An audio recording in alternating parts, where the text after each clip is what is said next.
from the Raw Boxing TV studios. Your host, Ranger.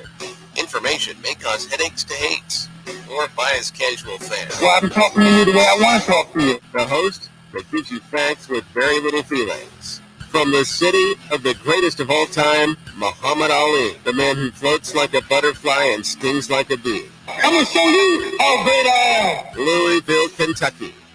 It's showtime.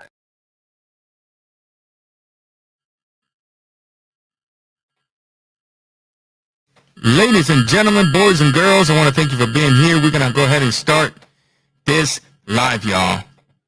We're going to hopefully have a very good fight tonight. I want to welcome those of you that are here. Remember to hit the thumbs up as you come in so that YouTube can start sending the notifications. Let me send a quick shout out to my peoples. Chad Pettis in the building. What's going on, my brother? Maki Ignacio, thank you for being here. Joanny Diaz, as always, the support. HLD in the building. Tycho TV, what's going on, brother? Ladies and gentlemen, thank you for being here again. My voice sounds robotic. Interesting. I'm not getting that feedback here. I am not getting that feedback. So it's kind of hard for me to figure out now where it's coming from. Hold on. Check my audio and see. Get a quick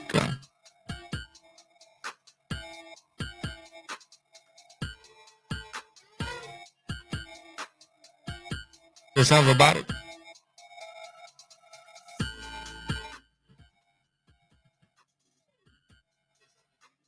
Yeah. Let me see here real quick, guys.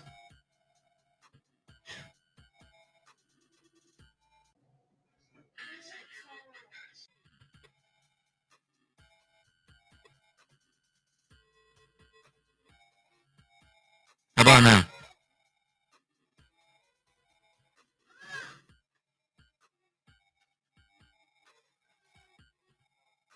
No more robot. Still? Uh-oh. Uh-oh, this is going to be one of those nights, huh? It's going to be one of those nights.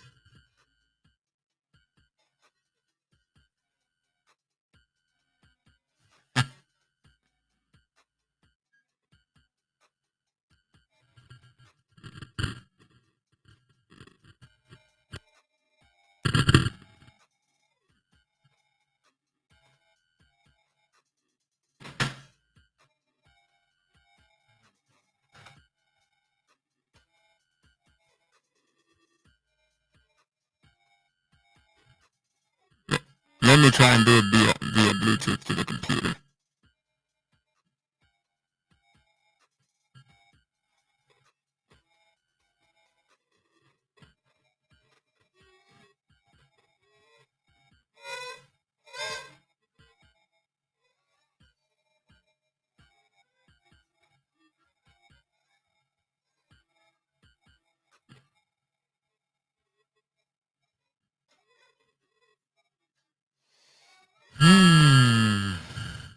Impaired.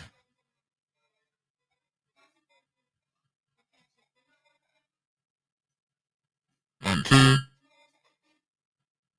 1, 2.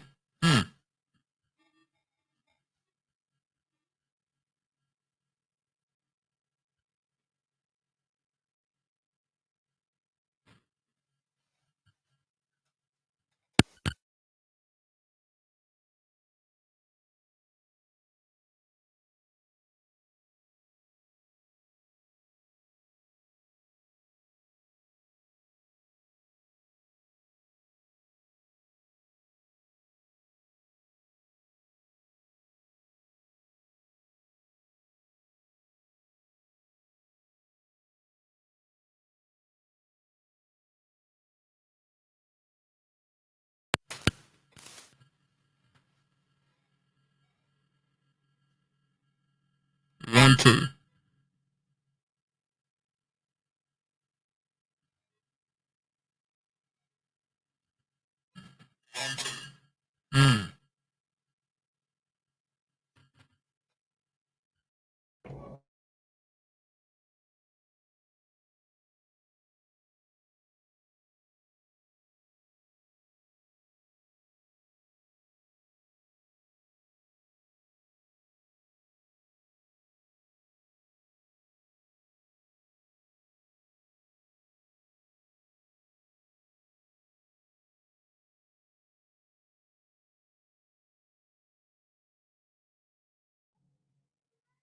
1 2 1 2.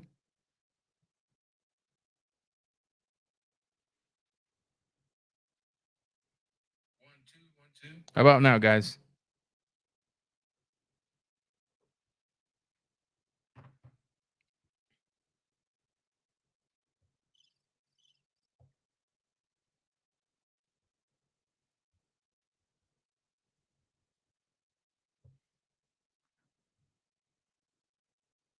Okay, awesome. So we're rolling. Thank you for all those of you that are here. Thank you for hanging out with me through the middle of those little difficult moments, man. Let me go ahead and get the fight rolling here.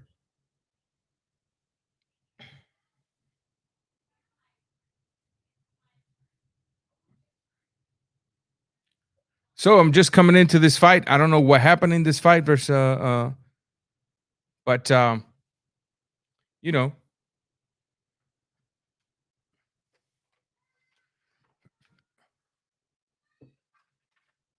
Zinga gets it done. I'll probably catch up with that fight again. I'll probably catch up with that fight after the whole show is over. I kind of like to go back and watch everything that happened. You got it, bro. Canal Street Electronics. HLD. Oh, TKO. Stoppage. Awesome. Let's see who's coming next. Guys, I really want to say this. Actually, let's wait for the interview.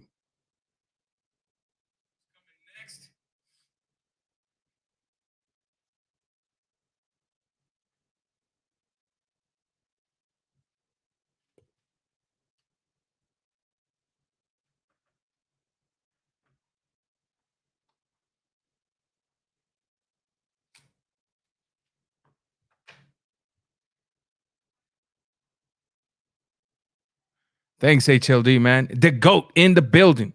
Haney will KO Linares. Linares won't be able to take the power. I'm waiting for Haney to display that power, as a matter of fact. I think that his style of fighting takes away from I think there's a little bit of pop in there somewhere, except his style of fighting. I think his style of fighting doesn't give us the opportunity to fully see let's see the highlights of that. Oh, nice right hook. Yeah, he gone. At that point, he gone. He got butter on his legs.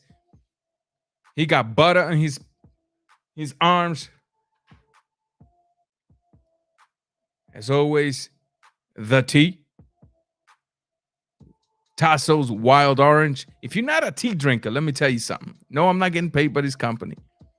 If you're not a tea drinker, that tea, the Wild Orange by Tasso, that will make you into that will make you into a tea drinker. Because I sure as hell ain't no tea drinker. When I drank that tea, I was like, yep, I can get used to this.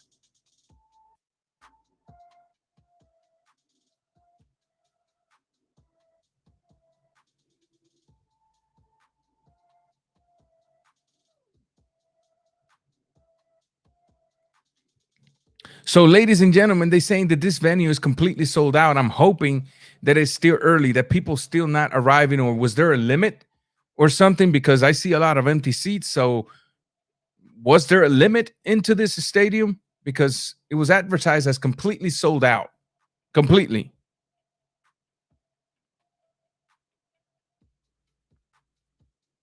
I do lose the white tea. No bags.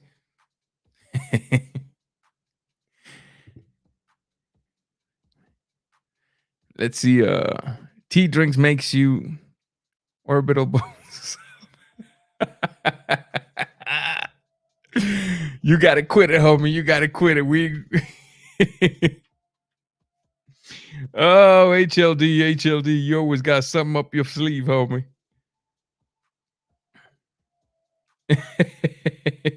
He said he makes our freaking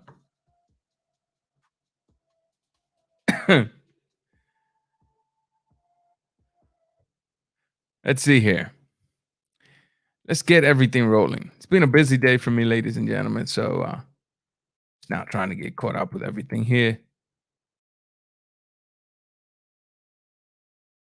You see blood, you go after it. That's a fact.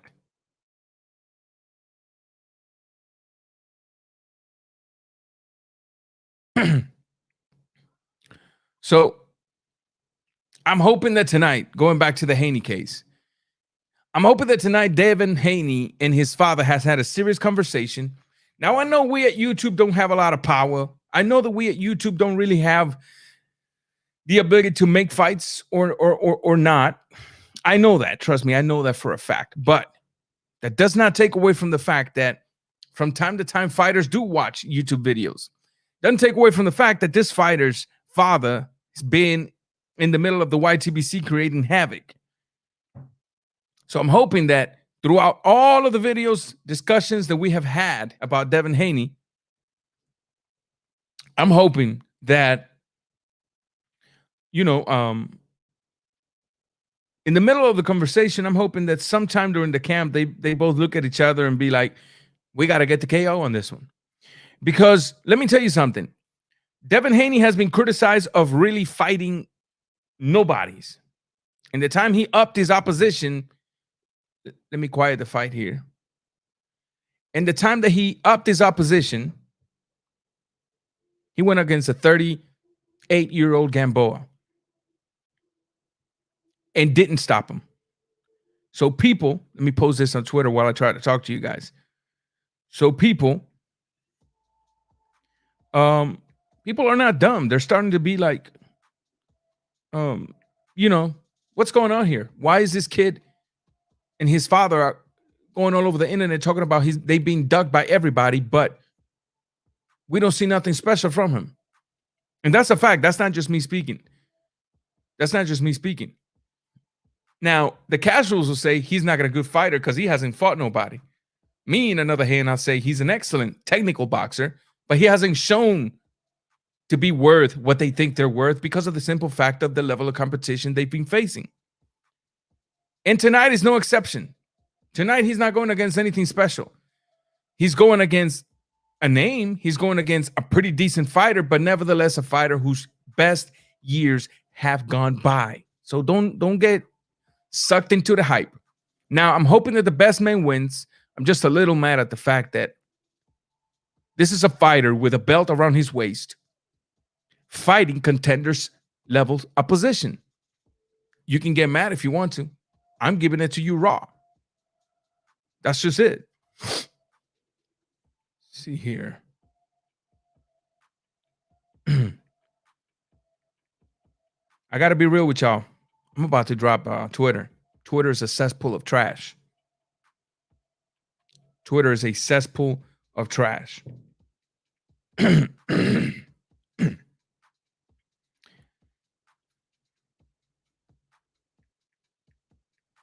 You can't say nothing. They immediately block you. It's like everybody is so sensitive in Twitter. You post something, it gets blocked because it's against community guidance. Magic keep boxing in the building. Everybody go check him out. It's like we're living in this society where if you sneeze, you might even offend somebody because your sneeze possess more PSI than theirs. So it's kind of like Twitter's out of hand. It really is. So. And I'm not the kind of guy that's going to be, I'm not the kind of guy. Okay, so this is a public announcement. I guess I should make it, right? Here at RawBoxingTV, me, Ranger, I refuse to contribute to the sissification of this nation. Period. So I'm sorry if I'm going in a little bit of a rant, but I do have to say that because I know some of y'all follow me on Twitter. I might be dropping this people pretty soon. They're not worth a dime. I personally cannot contribute to the sissification of this country, of this society. I really can't. Sorry if that offends you. Not pun intended, but yeah, it's not gonna happen.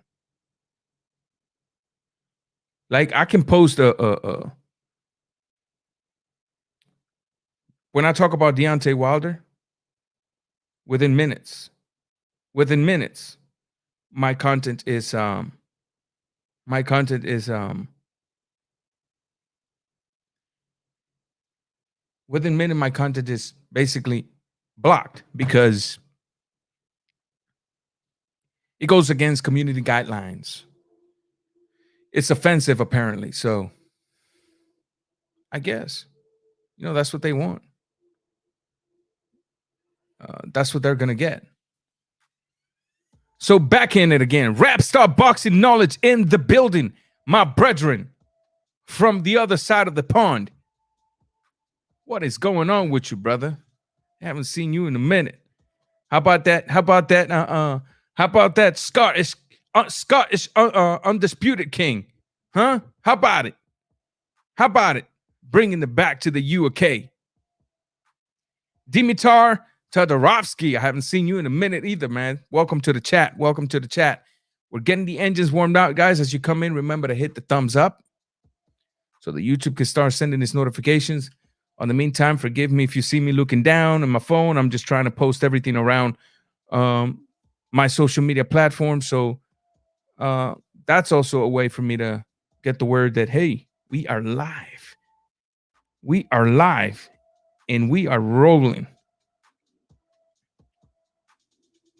See here, boom, boom.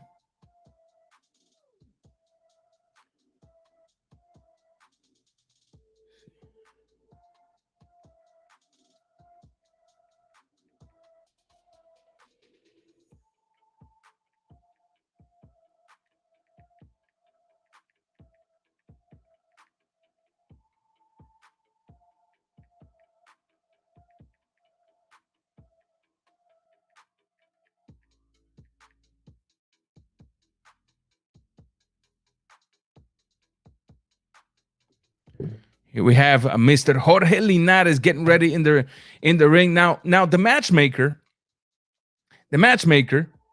I'll be dropping a link in a minute. Major Key Ranger. Well, Major Key and Rap Star were you rank Rigondo if he beats Casemiro. If Rigondo beats Casemiro, I don't care if you call me biased. Taking in perspective, taking into consideration that this is a very old fighter, taking into consideration that this is a fighter that was untouched at 122 pounds, taking into consideration that at his age he goes down, gets a title, still defends it, and then he beats a monster like this guy. Now, I do not believe in the pound for pound. I do not believe in the pound for pound mythical rankings, but you're gonna have to put Rigo in legendary status. I don't care who you are. You can hate Cuban fighters with a satanical passion for all I give a damn. If you're truly a boxing fan and you're truly honest first with yourself, if this man beats Casemiro, you have no option. You have no option but to put your hands together and say, you know what? I've been wrong the whole entire time. Let me just give this man all the credit in the world that he deserves, because if not, I'll just be a straight up hater.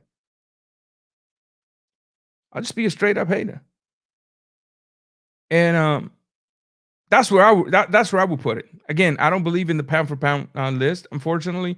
And I know, I do say unfortunately because I know a lot of the arguments and debates in YouTube depends on the pound for pound list. And automatically that disqualifies me from that argument, because I do not believe on a list that is dependent on somebody else's opinion and not on actual reality. So I get it. It's kind of weird. You can call me weird. That's fine. You can call me weird. I'll accept it. I definitely accept it. I got to be real with y'all. But yeah, if Rigo beats Casemiro, it's your turn to just be quiet, give the man his props, and give the man his credit, right? And you got nothing else to say.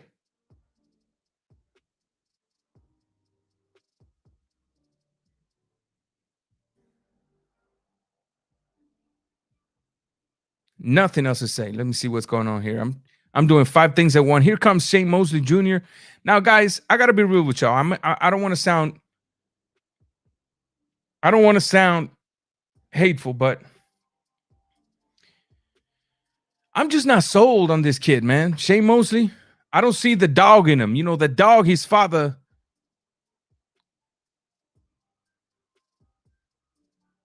The dog that his father used to bring out on the ring, I don't see it in this kid.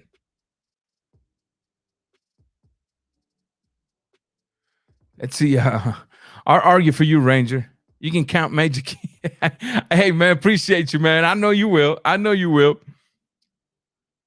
me see. Joanny Diaz. Mosley Jr. got no heart, bro.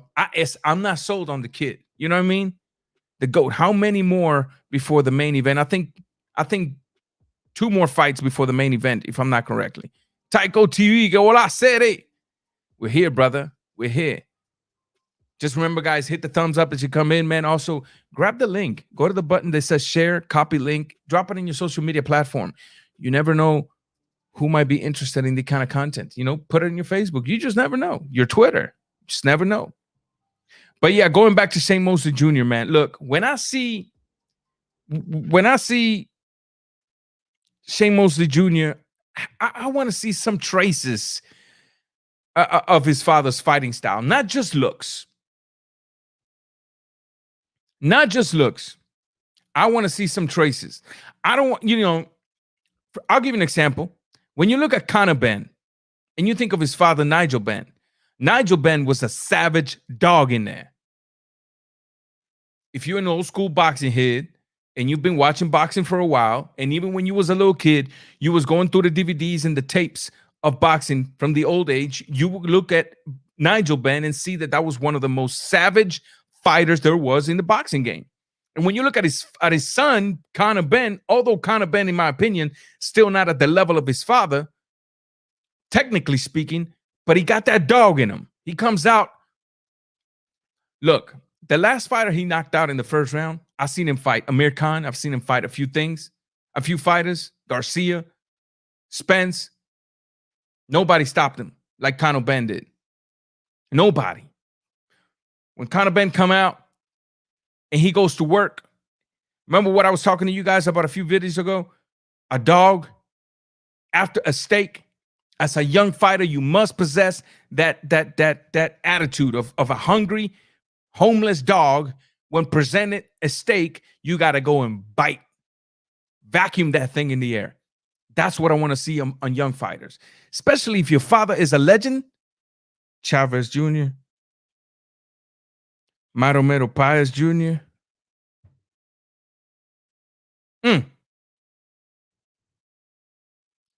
Mosley Jr. Y'all got to come up with the dog, man.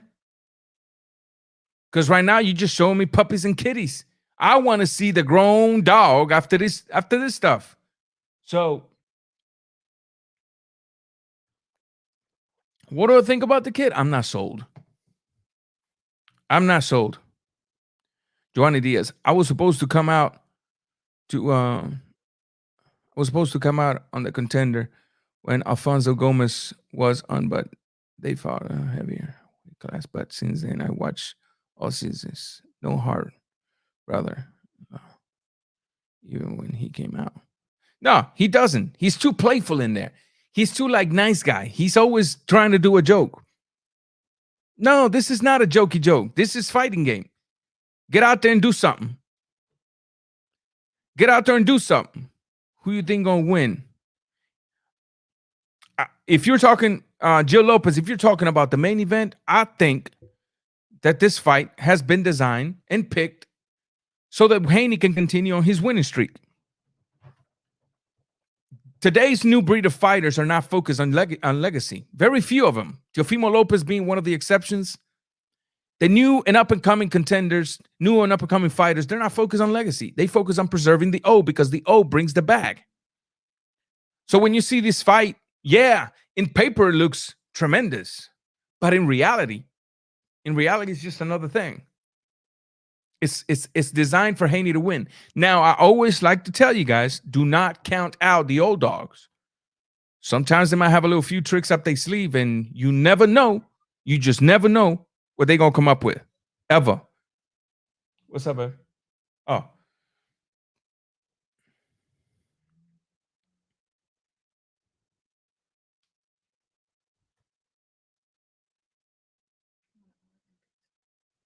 Huh?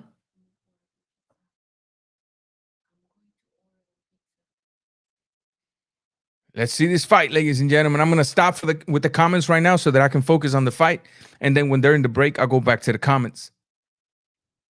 But this is a fight that, look, Shane Mosley should not be fighting this level of oppositions at this level in his career. But look at how he has carried his career.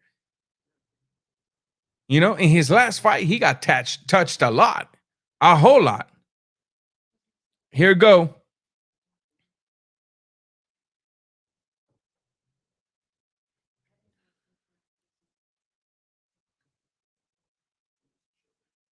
Who's gonna pump the first jab to give the welcome? Let me see it. There you go.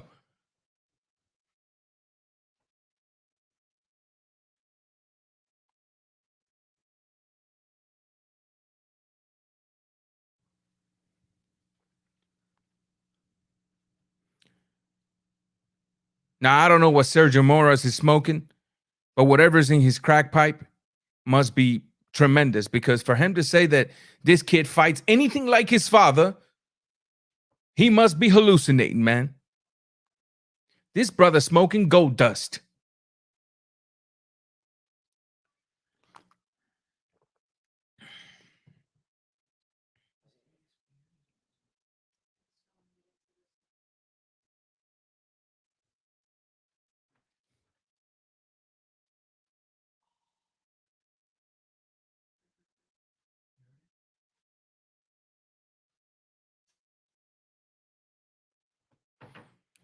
There you go. Good exchange. Good exchange.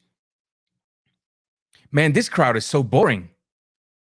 You know, as a member of the crowd, if the fighter sometimes not giving you the type of fight you want, you got to start getting the fire out. Maybe all the hollering wakes up the fighting spirit in the fighters. It's like they're in a funeral. Everybody must be quiet and respect.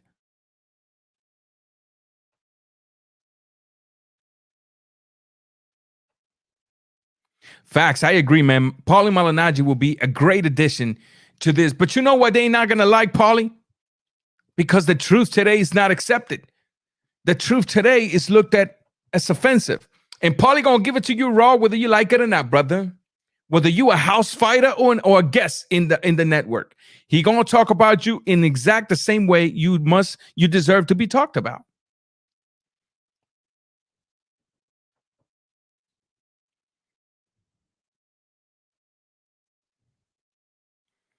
Tony Boswell in the building. What's going on, my brother? Thank you for being here. Always supporting. Always supporting. D-Style Boxing in the building. What's going on, my brother? Everybody, go check these channels out, ladies and gentlemen. I always tell you, Chad Perez, I just now seen you. What's up, brother? What's up? Thank you for being here, man. Now, ladies and gentlemen, I don't want to sound negative. I really don't want to sound negative, but at the end of the day, my job is to report to you what I see in the sport, what I see in a fighter. Not only the honest way, but I feel an obligation to link or at least bring a relationship between what I say with the name of my channel, which is RawBoxingTV. So I got to give it to you raw. I'm not going to sugarcoat anything, because then I feel like I'm first lying to myself and then lying to you guys. And I understand if some of y'all, being a part of this modern society, cannot stand some of the things that I'm saying. I get it, but that's not going to stop me from giving it to you the way it's supposed to be given to you. Now, that doesn't make me better than anybody. That's just the choice I make. I'm making that choice to stick to what I believe and how I believe it. These says Mosley's son got none of his dad's. Mosley's son got nothing of his dad except a lot of the features in the face, and that's about it, homie. And that's about it.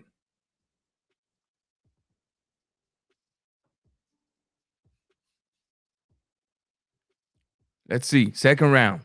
I'm not even keeping scores on this fight.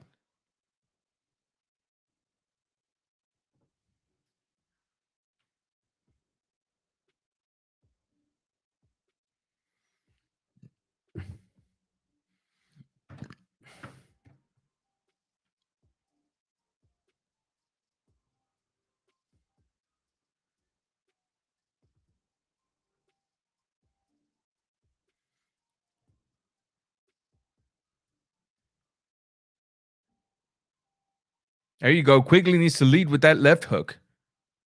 And you Quigley needs to time Mosley's jab and time him midway and shoot an overhand right over the jab, because he's got a very lazy jab, and when he brings it back, he brings it down. He doesn't bring it to a defensive position. So I think Quigley's corner needs to be paying attention to what's going on and start creating a script for when that fighter goes back to the corner. There's no way he should allow Mosley to be jumping and feeling that comfortable,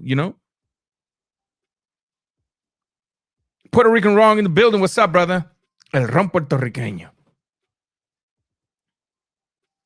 Remember to hit the thumbs up as you come in, guys, so that YouTube can start sending these notifications. It is HLD. I'm going to be dropping the link here pretty soon. If a few of you want to come in, I'll take up to 3 of you guys. And then on the main event, I might just stay by myself, or if the conversation is good and good, we might stay as a group here. Just make sure if you guys see the one with Twitch, do not hit the one with Twitch unless you're watching from Twitch. Make sure to feel free to come in and join me here tonight.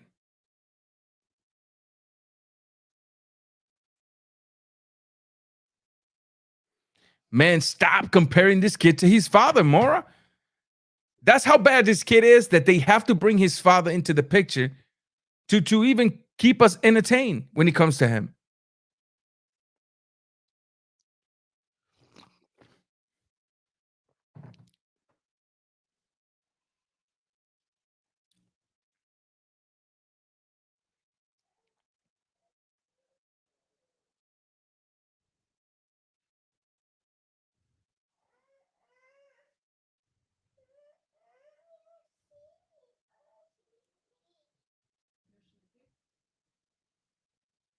HLD in the building. What's up, my brother? Hey, how we doing, hermano?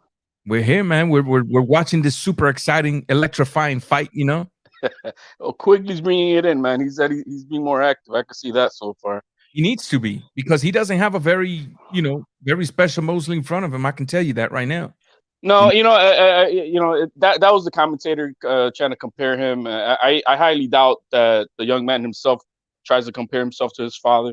So it's not fair to him, you know what I mean? Or for anybody to be trying to compare him, especially a Hall of Famer. I mean, his dad was on a different level. So, I mean, who knows? This guy seems like he even started late. I bet you he didn't start as a young kid boxing. Quigley, you mean? Yeah, no, I'm talking about Mosley Jr. I mean, I think they say he started like around 12, which is still a good age. Really? Yeah. That's why I'm kind of like, man, where's the talent? Where's the gene? Well, that's the thing. I mean, his father was made from a different mother and father, and everybody don't get that. Just because you come from, Michael Jordan's kids did not come out to be nowhere near like Michael Jordan. It's just it doesn't work that way. You know what I mean? So it's just happens to be a special gene that that got together with a mom and pop, and you can't duplicate that just off the bat. Mayweather Jr. was one of those exceptions. You know what I mean? Maldito Licor in the building. What's up, brother? Thank you for being here. How much favors do you think Shane Mosley Jr. is being given throughout his career as a professional boxer because of his father? Because I gotta be real with you, a lot of fighters without a famous daddy, with the record of Shane Mosley, we don't even hear from anymore. We just don't. Their career just all of a sudden disappears. This kid, it's kind of like when you go get a job. Sometimes it's not what you know, is who you know. Correct. That is correct. So I mean, Hey, he's making. I mean, some don't get me money. wrong. I use it if I had that little pool. But me as a fan wonder, like, why are they still giving me this kid as in this boxing events in the zone when there's better people to put in these cards. Yeah, actually, if I'm looking at both fighters right now, I think Quigley seems like a more polished fighter than Mosley Jr. I would dare say that right now I have Quigley up 2-1. If to be honest with you, It could be. I uh, think so. I haven't really been paying too much attention to it because it doesn't seem like a great fight. But I no, think I'm not Quigley scoring. might be winning. Yeah, I'm not scoring this fight either, but I just see more action, more pressing of the action from Quigley than anybody else. I'm surprised you're at tonight, though, man. What made you come on? Oh, I scheduled this yesterday. I was like, I'm gonna call. Oh, what happened here? They said it was a low blow. No, they clashed knee or low blow. Low blow. I didn't see the punch, but we'll see. I figured HLD. I figured, I haven't done a Devin Haney video because I haven't been tempted to do so because of the way the kid's career has been managed. But oh yeah, it's boxing, and I wanted to watch boxing tonight, and so I said, if I'm gonna watch it, I might as well go live. And here we are. That's what I want to see. Get mad. Get out there. We'll shortly we'll see where the step up stands. Haney wins by decision tonight. What taste does it leave in your mouth? It depends. If it's a dominant 12. Good point. It's not that you make a dominant. I whooped your ass all night. Not like the Gamboa fight. It can't be a snoozer like that. It's got to be like, man, he busted him up. He may have gotten challenged throughout the fight. You know what I mean? He proved his chin, his toughness, all those things added on. You know what I mean? But that he dominates Linares from post to post, then that's one thing. But if it's a snooze fest like Gamboa fight, I'm gonna be the hype job is got to be over. It's not a win is a win and all that shit that they're coming up now. You hear everybody saying, "Oh, it's a win is a win." Yeah, no. It is, but not to give you that dog status that they portray out here. That boogeyman status that they be portraying out here in YouTube. Definitely not. Especially when this fight is an exemption. Correct. This fight is an exemption. Oh, thank you for bringing that up. This fight, ladies and gentlemen, is indeed a cherry pick. Could we put it that way? Well, you have to, because they had to get an exemption to avoid Fortuna's mandatory status that he requested to activate in February 16th. Correct. And so for this to happen, they had to do that. And then what Mauricio did as a consolidatory for Fortuna, who's been waiting forever, was give him the Ryan Garcia fight. And guess what? Ryan Garcia, I got some issues, and pulled out of that fight too. Because I'm not saying that Fortuna is the best, but he's a younger, scrappier dog right now in this career, I think, than Linares is at 35. I'm not saying that, but he's just a more scrappier, orthodox, in your face, really tough, dirty style type fighter that would test either Haney or Garcia. Give you an uncomfortable night, so to speak. Yes. So well, they say Garcia is not back though. They say he's not back. They say he's in the gym, but he's not. Yeah, he's in the gym. They say he's in the gym, but we'll see. They probably working on something, huh? Hey, he got back in the gym once Fortuna locked in another fight. Oh yeah, that's Jojo, ain't it? He's fighting Jojo Diaz, right? Exactly. I think Fortuna's gonna destroy Jojo Diaz. And so what they said is they sanctioned that fight to be the mandatory of tonight's fight. Oh, interesting. Interesting. It's on the WBC website too. So Hector Lopez in the building. Buenas noches, bienvenido. No, Heber Lopez. Where did I get Hector from? Heber or Eber? Eber López. Se me está saliendo el americano, brother. Eber López. Dije Heber. Eber López. I'm sorry. Welcome to the chat, man. Welcome to the chat. Ooh. Good left hook. Let's start doing something, man, because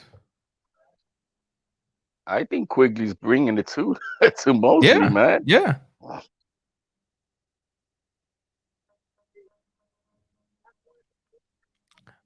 Now, I wonder if there's like a attendance limit in this arena. I was talking about this earlier. It's a 5,000. I think it was 5,000 seats. They added another 1,000 seats, and I think it's up to 5,000.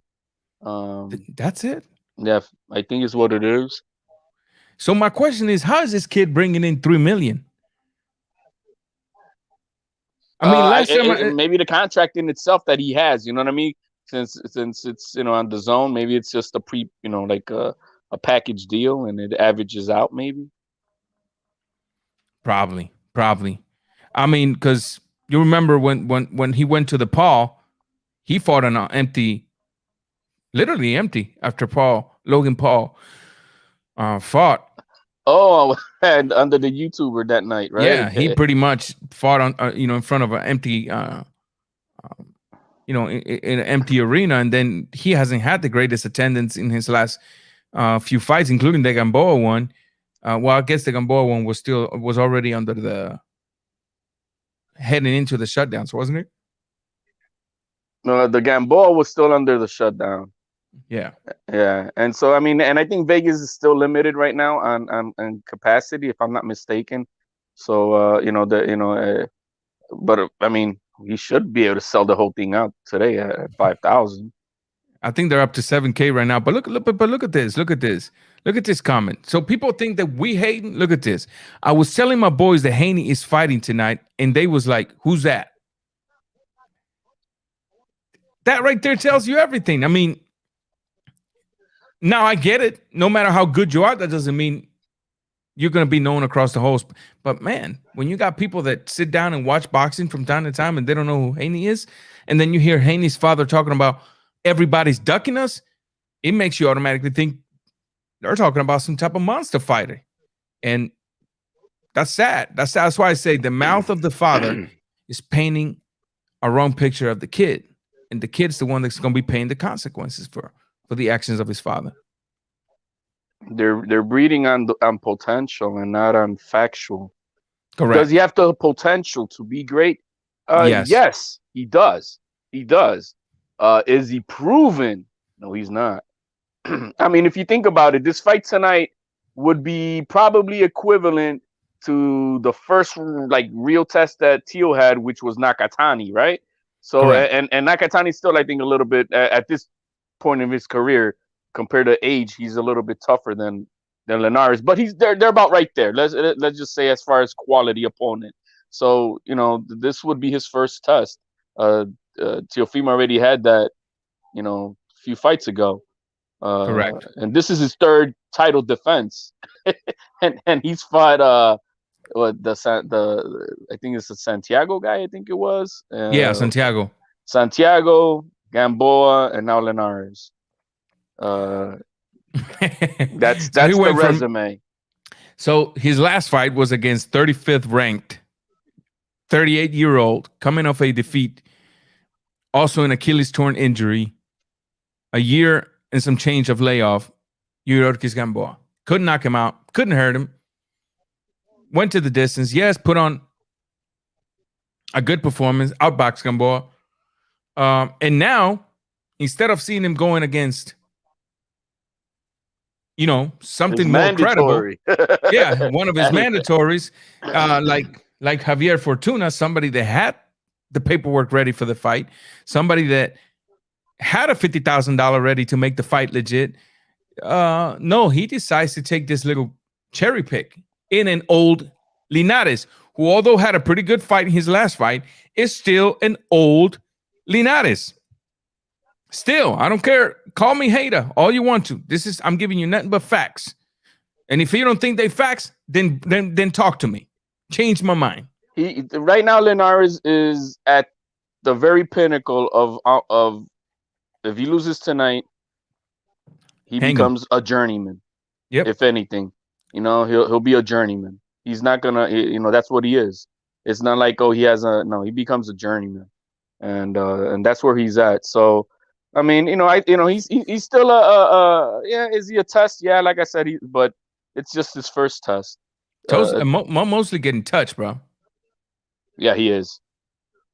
We'll see. We'll see if that name is gonna win him the fight. We got the ladies coming on tonight. Hey, Melissa Hernandez. I think she hits harder than Haney. Yeah. She got that Puerto Rican blood in her. Yeah, bro. She a mean girl, man. You know what and maybe Haney needs to start thinking about moving up. I mean, he made it right at 135. Yeah. You know what I mean? And he was sipping on water immediately. You know what I mean? So it's something that they really need to think about, not only for his fighting but for his health. They not gonna. I don't see them doing it, man. Have you noticed how they hug and talk about that belt? Yeah. If they move up, who they gonna have to fight? They're gonna have to fight a few people before having a chance of fighting with the undisputed king. They're not gonna just go to 140 and say, "Hey, we're here. We want undisputed guy." No, but maybe they, work it in. Maybe the winner. If Tank beats Barrios, man, then go after Tank. We'll see. But that's what I want to see. Yeah. But let's hope he matches. Look, hopefully he matches the expectation tonight. Hopefully he dominates. Hopefully he really excels and shows us that his goods are real, and it's a step forward to who I think he got hurt right there, huh? Yeah, he got touched really good. Another overhand right, like I told you guys, that lazy jab. That lazy jab deserves an overhand right counter. See, he throws a jab, brings it down to the hip. Exactly.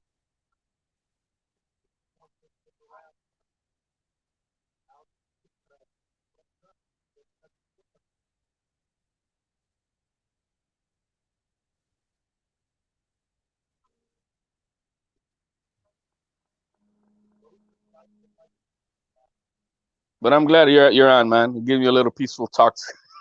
Yeah, man. I jumped on another panel earlier. What was going on? Give me the scoop. and I was in the I was in the puppies den, a whole bunch of puppies. And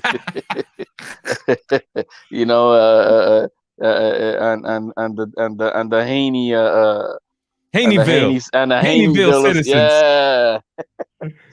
And it's funny because you're not allowed to exude your point of view. Correct. And it's it's obviously strategically done like that so that your points don't get viewed. But the one thing that they were talking about the undisputedness of Teal and the belts and whatnot, and I explained to them where I come from and how it is. I'm not a believer in participation trophies. Correct. It's how I am. It's how I teach my son. Correct. You lose, that's fine. You want it, go earn it. And as much as I don't like the fact that the belt was given to Devin Haney, and that is the technical term of paper champion. You didn't earn it in the ring. Correct. But he is the champion. I guess what do you call it? Is it the regular champion or is he just the world champion for regular? WBC? Regular because Teofimo was the supreme franchise right? Or whatever. But even though I don't agree, with, because they should do like they do in the UFC. There's a vacated belt. The two top ranking fighters fight for that belt, and you earn it in the ring. But in boxing, you just see it all the time. It's given. They're elevated or whatnot. So he was elevated, and so he's a champion. So who gave him that? The president, Mauricio Suleiman, and the board. They decided to give him the belt. So he is the champion. So if that is the case, that same energy that is done to give, that I have to, no matter what, respect that he's the WBC champion. Teofimo, which he did fight the guy who had the belt. Mm-hmm. He didn't. I mean, it's not like Lomachenko lost it. He was elevated. Teofimo got that belt from him, which is an elevated belt. So the same person who did it for Haney did it for Teofimo. So correct. If I have to respect that Devin Haney is the WBC world champion, you have to accept, by the words of Mauricio Suleiman, the same Correct. thing, that he is the franchise champion. And nobody wants it. They don't want to hear that. And I'm like, yeah, it's the same thing. So I have to eat it from one side, which I don't believe in paper champions. But hey, he is what he is. I got to take it from two. He is the supreme champion, and that's what the WBC said. That's just it. That's just it. But I get what you're saying. You say something against the narrative, and you get I guess you get bombarded with some sort of accusations. But I mean, it is what it is. I gotta be real with you, man. I'm kind of dozing off with this fight. And I'm usually talking not more than looking at it. Yeah, and I'm not usually like this. I'm usually Mosley hurt. Mosley hurt. Mosley hurt. Another the jabs. Oh man, and look at him, man. He's bouncing, bro. Yeah, he's comfortable in. Yeah, but he's letting him rest too long. Pop the jab at least. Oh, see, that's what happens when you get carried away and you get too comfortable. And I guarantee you, because of that single right hand and the Mosley's last name, they might give it that round. Good jab.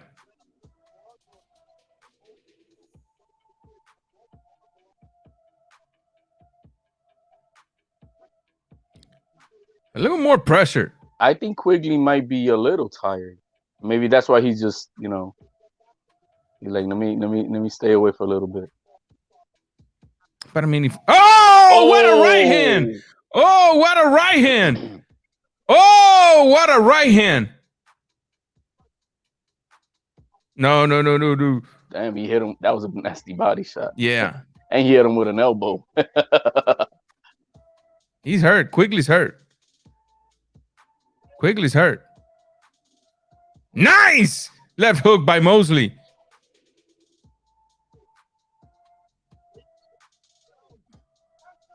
Quigley is hurt. Oh, nice right hand by Quigley. Oh, nice right hand by Quigley.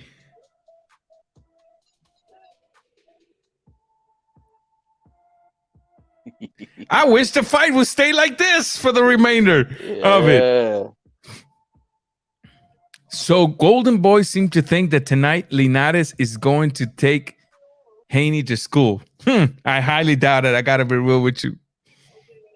I mean, don't get me wrong. I know Linares is full of skills. Okay, that's not what I'm saying here, but the reflexes are not the same. The speed is not the same. The powers may not be the same. I guess a youngster that's in the flower of his youth, if you want to call it. You know what I mean? Well, this is how I see it. Linares has only lost by stoppage. He's never lost on the cards. Mm-hmm. He's never been outboxed. Correct. So I see that the way I see it, if Haney doesn't get him out within the first 5-6 rounds, Haney's in for a long night.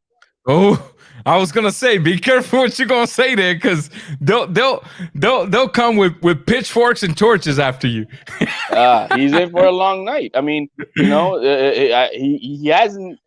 he's been stopped. He hasn't been outboxed.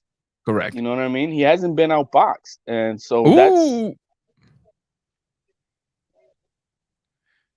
yeah.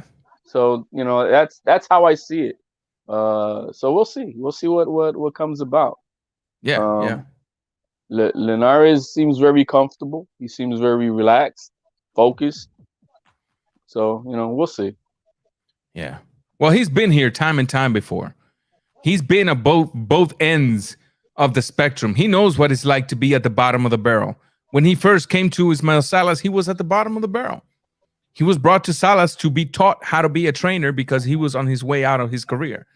Salas was the one that told him, no, I will make you a champion. And he did. So Linares been there. He knows what it feels like. And he knows what it feels like to get back up. So now he's in a position, like you said, if he loses tonight, he might be at the verge of becoming a journeyman. And do we really want, I personally, as a fighter, after having, been very dominant, I would rather retire before being a journeyman. That's just me. Unless I'm really hurting for money and, I go out there and give me a few. That's what it comes down to. That, that's where, that damage comes in too. Yeah, correct. See, Quigley's letting this fight slip out of his hands right now. He should be putting some pressure. He is. Good job. Oh. Whoa. Hold on. There was nothing. It was an uppercut to the shoulder and the neck area, to the trap.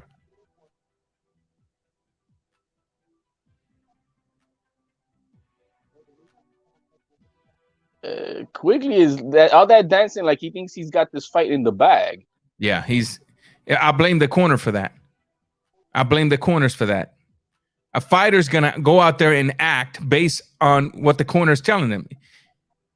I haven't heard what the corner's told him, but if the corner's telling him you're winning this, that might be the reason why he's just so chill and comfortable. Or if he thinks he's gonna sit on one punch and knock this guy out, that ain't gonna. The only way he's gonna stop him is the combinations. Correct. I don't think he's gonna knock him out with one punch. He might get knocked out. Yep, he might.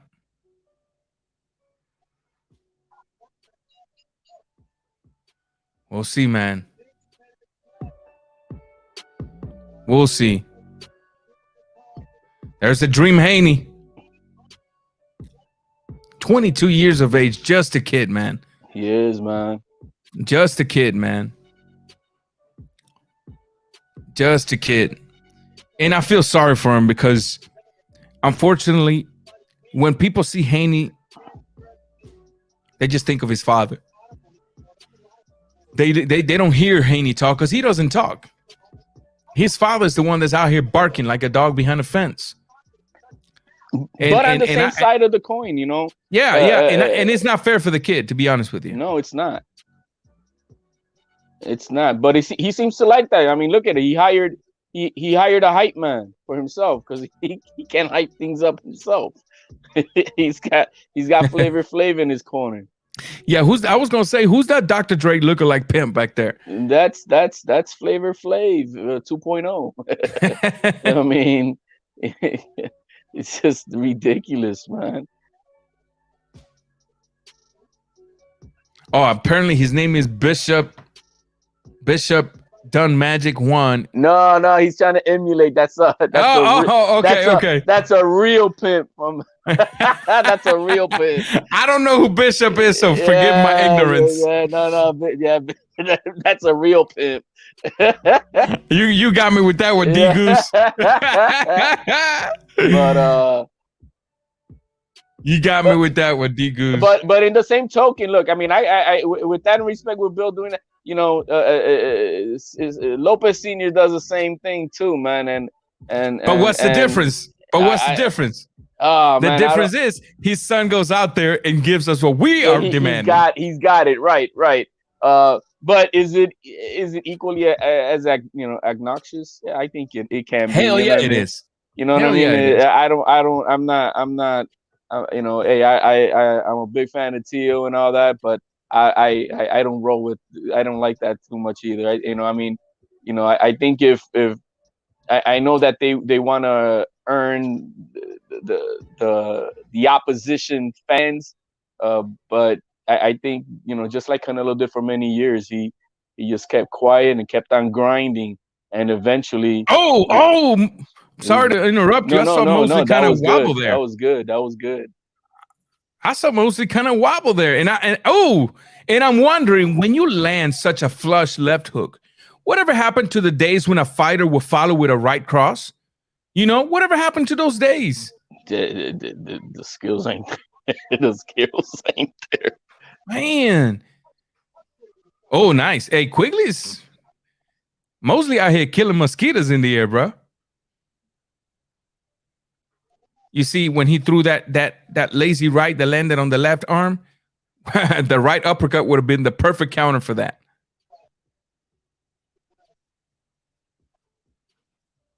How many? Come on! Give me some action. How many fights he's got in his under his belt already, Mosley? Like almost 20, don't he? I don't know. I really don't know, to be honest with you. I didn't see the. I was reading the comments old too, right? He looks like he's like. Yeah, he ain't no puppy. He ain't no puppy, that's for sure. He looks like he's 26 to 28. Oh, nice body shots.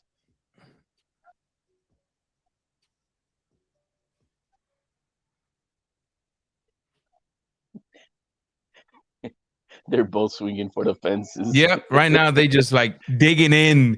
Give me something to work with. Right now they just trying to get something done. Now, mostly definitely got a lot to. He definitely has a lot to work with, man. I mean, to catch up with, because in my opinion. Oh shoot! I got people waiting here. I am so sorry, ladies and gentlemen. I was on the fight. Rap Star Boxing Knowledge and Mr. Chatman Perez. What's going on, ladies and gentlemen? Hey, look, man, I'm going to come here. I'm just going to tell you it's 3 o'clock in the fucking morning. We got up. We're here to support Raw Boxing TV, one of the realest OGs. HLD. Thank you, brother. Bro? What's going on? How you feeling? I'm doing good, man. Thank you for that recommendation of music. Your favorite Duran Duran, right? Chad, what's up, brother? Did you enjoy my interview with the president of Mauricio Suleiman? I did. I actually put that on Safe to Watch, and I will be watching it tomorrow as I'm heading to Tennessee tomorrow, and I will be watching it tomorrow. But I haven't even been on the. Okay, hey, Raw Boxing, man. I'm just saying this. I got up at 3 o'clock in the morning. Devin Haney better put on a fucking show. That's all I'm saying, man. That's all we want. That's all we want, man. Chat, what is going on, brother? How you doing? Chat, what's going on, man? What up? Can you hear me, Ranger? Yeah, I can tell you're driving though. Yeah. Catching the fight here on the road. Yo, be safe out there, man. Yeah, man. I got my wife driving. I thought I could chop it up with you guys. Oh, okay. Who you got tonight, man? And how do you see this fight going on? Man, I'll tell you what got me on getting on tonight. It was man, again, the talk of like this is a step up, man. When you're a champion, you're barely stepping, bro. That's what's insane to me. But I think that actually, if 75% of the old Linares shows up, then I think that Linares probably beats Devin, in my opinion. Yeah, okay. Raw. Can I just say Go ahead. Raw Boxing? Of course, go ahead. Hear me, my brother? Yeah, I can hear you. Everybody keeps talking about the old motherfucking Linares. I mean, let me just say this, bro. He's 35, man. He ain't no Manny Pacquiao. He been recently knocked out by a guy who lost 7 times. You talk about the old Linares. The best old Linares was never at 135 Raw Boxing. No. The real best old Linares was at 130. Yeah. You think about the fight. Very dominant there. Let me tell you, when he came up at 135, I don't know if you guys watch boxing the way I do, but who remembers a fighter who comes from my town in England called Kevin Mitchell? Kevin Mitchell, yes. Was a domestic fighter. He knocked Linares nearly out. Yeah. Who remembers that fight?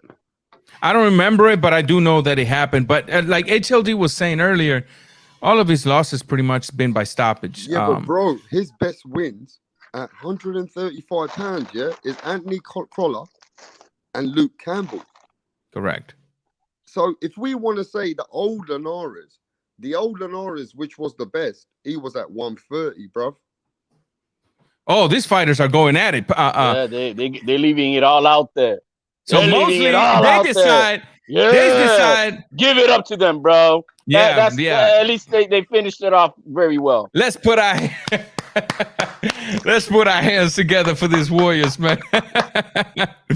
Let's see what happens. I don't know who won, to be honest with you. I didn't keep the score on this fight, but the last time I had interest on scoring it, I had Quinkly up. So I don't know, man.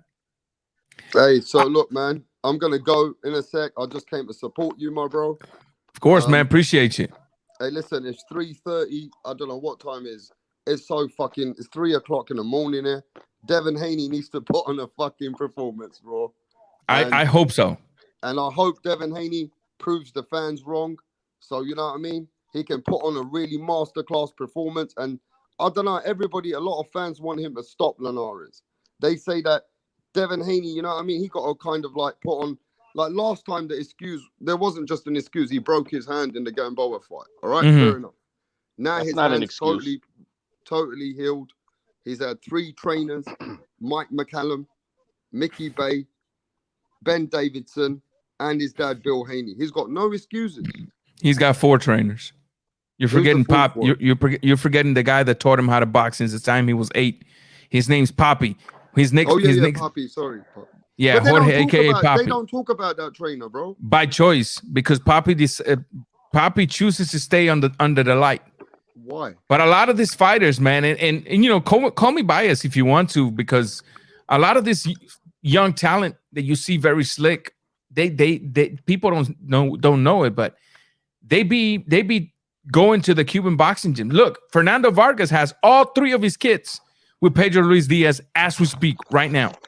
All 3 of them are down there in Miami working with his kid, with Pedro Luis Diaz. Teofimo Lopez is working with Jorge Rubio right now in Miami.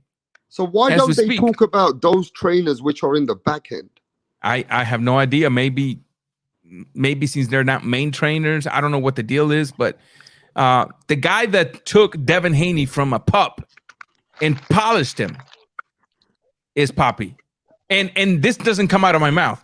This comes out of Bill Haney's mouth at Punch Drunk's channel when we got into that heated debate, him and I.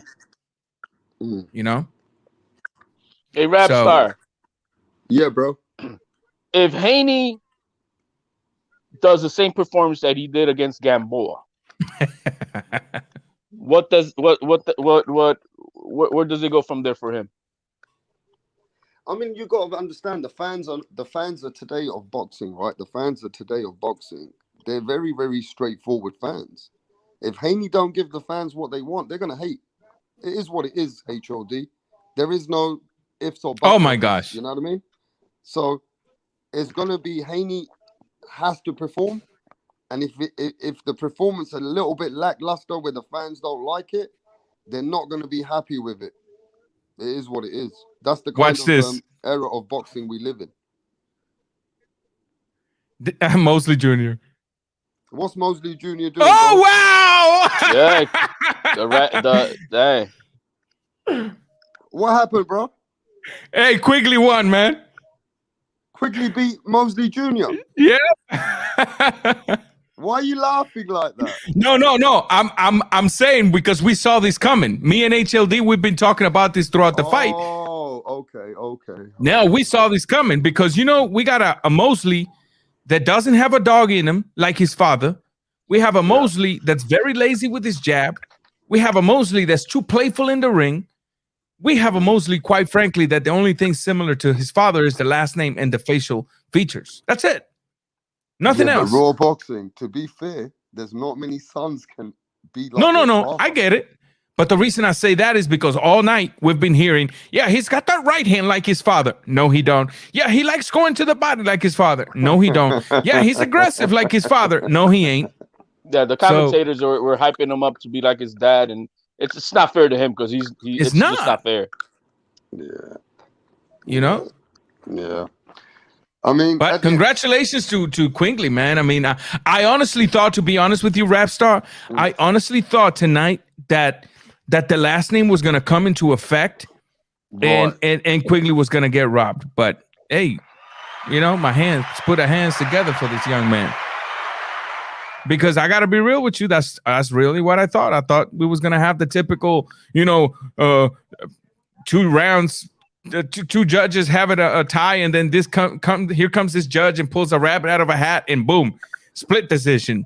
You know, I thought we was gonna get one of those, but okay, you know. Raw, you guys, you gentlemen on the other side of the pond, I hope you have a great night of boxing, and let's see what happens, bro. So listen, I'm gonna get shit ready, and I'm gonna get ready to watch the Haney fight. I might cook with you guys later, bro. Do your thing, man. Do your thing. Just make sure that one of these days you ship a brother some chips and salsa and from England. I keep hearing about the fish chips out of England, and I've never tasted it. You know, never. You're gonna have to fucking get your ass to England, and I'll take you. I'll take you to go and eat fish and chips. How about that one, bro? Everybody, hey, Rapstar, thank you for stopping by, man. Thank you for stopping by, brother. Hey, God bless you guys, man. Same to you, brother. All right, boss.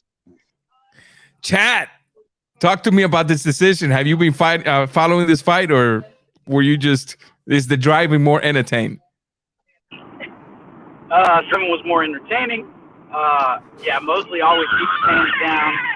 Sorry about my baby in the back. Oh, you're fine. Always, yeah, so mostly always keeps his hands down. He's a bit late with him. Somebody in there in the comments, they killed me with Mosley. Sugar. I don't know if I can say it, but yeah, expletive mostly. But anyways, yeah, it was hilarious, man. I called that Quigley would actually beat Mosley, and he did. So I'm glad that they at least got it somewhat right on the cards, man. Like you guys were saying, he kind of protects. He gets protected because of his last name a little bit. But I mean, it is what it is. He's not going to be a champion anytime soon, if ever. But yeah, I just think that Mosley doesn't have it, in my opinion. I got you, man. I hear you. I definitely agree. I definitely agree with you on that, man. And we've been saying that. I think. I mean, no, you know, not his fault. He, like I said, if I had the protection of the last name, I would use it too. But I don't know. At this point, I'm thinking he's just fighting because, you know, he probably bringing in 100, maybe 200,000, you know. And I gotta be real with you. I'll get my butt whipped for a couple 100,000 if I ain't never been a champion, and I still got the ability to make a couple hundred because of Daddy's last name. Then bring the couple hundred. You know what I mean? Look at the emotion that he had in the ring, Quigley, when he won that belt. Correct. Isn't that the same emotion when Teofimo won his belt? Correct. You know what I mean? Tells you that was somebody that won it. You know, isn't that the emotion that's missing that we have not seen Haney get in the ring because he didn't beat nobody to get the belt? Correct. When have we seen that? We haven't seen it. Correct. You know what I mean? Like, yeah, I earned it. Damn, got it. Finally. Yes. Look at Quigley, man. He just, you know, he won a little belt right now, whatever, right? But hey, man, it's earned. Hey, it's a key to go after the bigger ones, right? Absolutely. I do think he's got to work in his game a little more, but hey, you never know. You know. Let's see what he's saying here.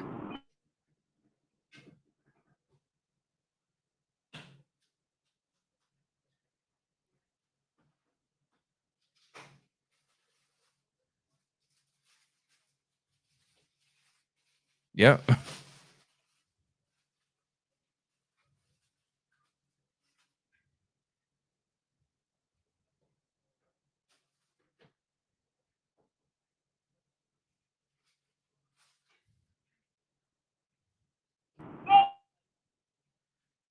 There you go. Awesome. I love to hear this.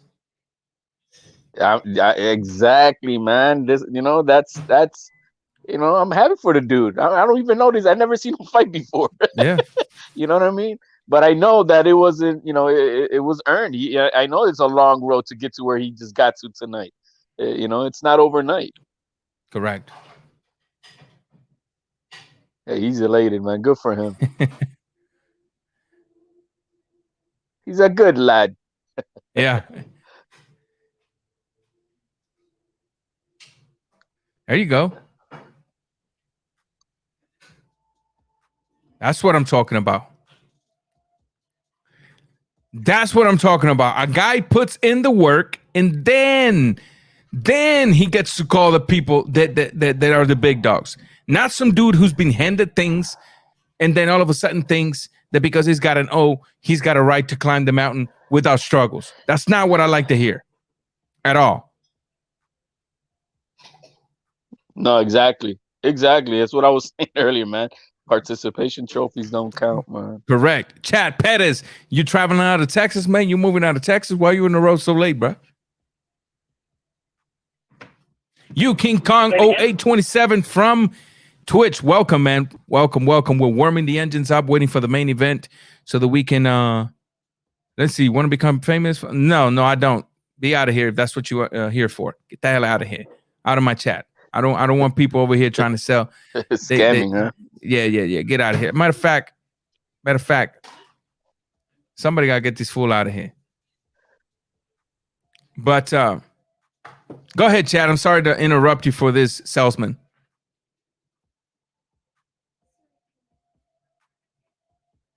Chad going once. Hey, can you hear me? There we go. Yeah, I can hear you now. Okay. What was the question? Chat. I say, is you traveling out of Texas? Why are you on the road at this time, bro? You leaving the great Lone Star State, bro? No, I'm coming in from a wedding. My uncle got married. So, oh shoot! But yeah, man. I mean, how do you guys see tonight? What I might have missed it. So your uncle giving you a new tia, huh? Yeah, something like that.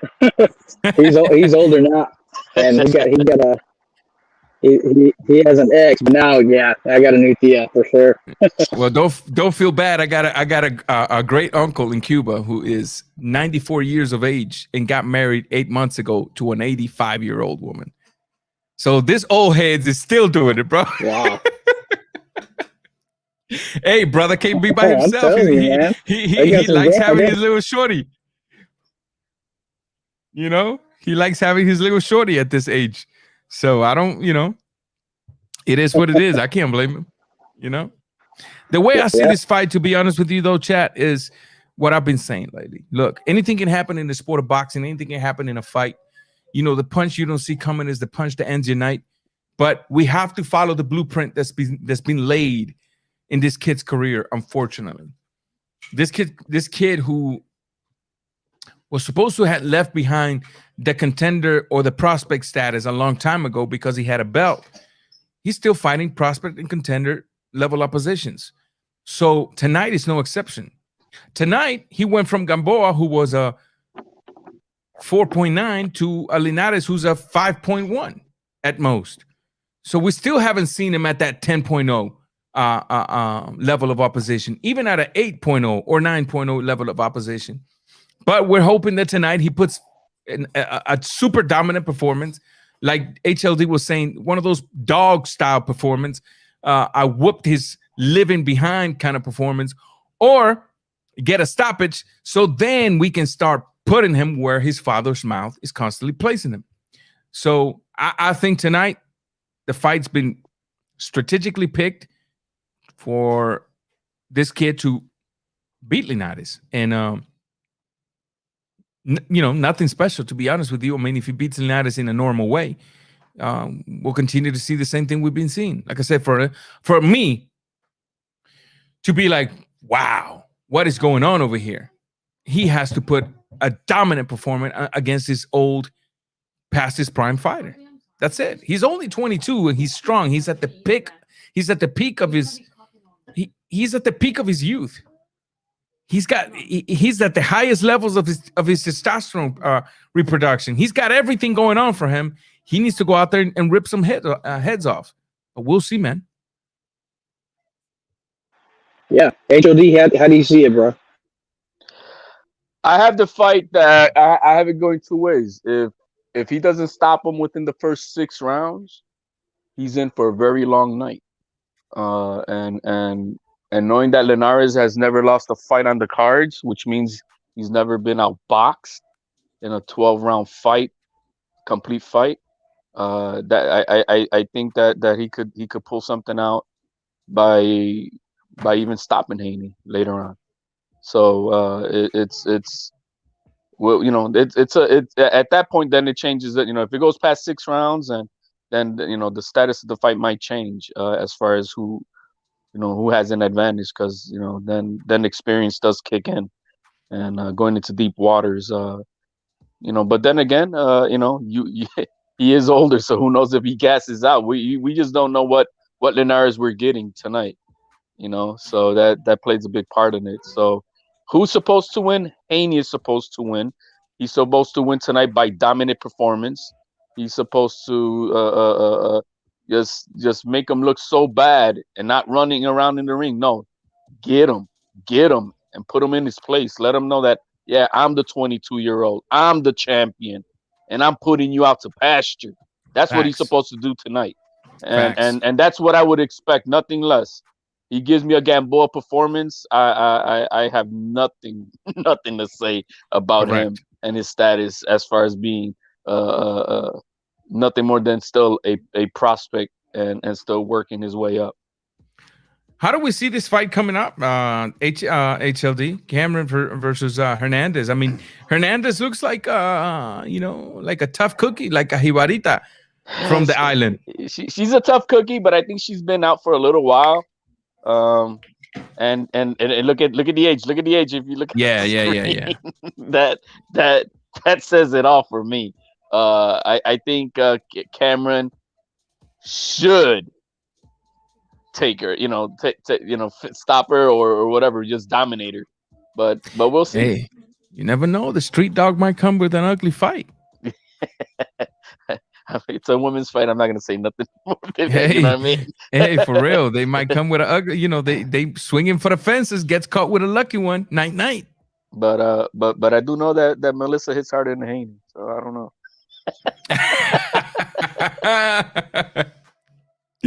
Oh goodness, I'm just hoping. I'm honestly I'm honest when I tell you, I'm hoping that he gets something done, a knockout. Well, they keep on talking about that he had a broken hand versus a Gamboa, right, or something like that. And and I'm like, that's not an excuse. Teofimo had a broken hand with Silva, and he stopped him. Correct. So I mean, it's just like, how many excuses? Yo, Hernandez is a firecracker. Look at her. Oh man, she got that Puerto Rican blood, that Caribbean blood. Look at her bailando some salsa and.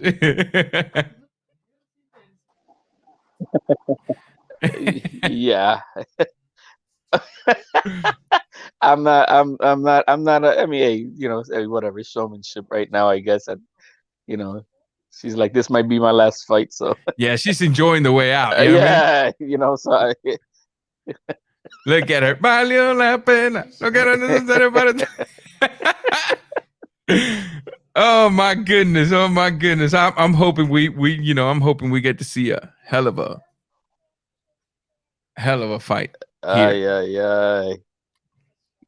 I want her to save that energy because she's 41. Them olds probably, them old bones probably cracking. She needs to save that energy. Elisa Hernández, de la Isla del Encanto. She hasn't fought since 2018, I think. Oh no, dude. They got to put some grease in them elbows, bro.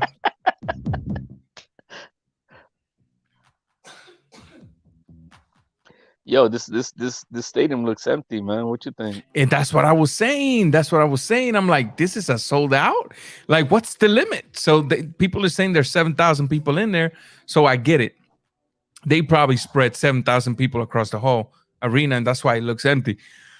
But this is what I mean. That's why I asked you earlier, like, how is Devin Haney bringing in $3 million a fight or more? Like they claim that they bring in more than $4 million a fight sometimes.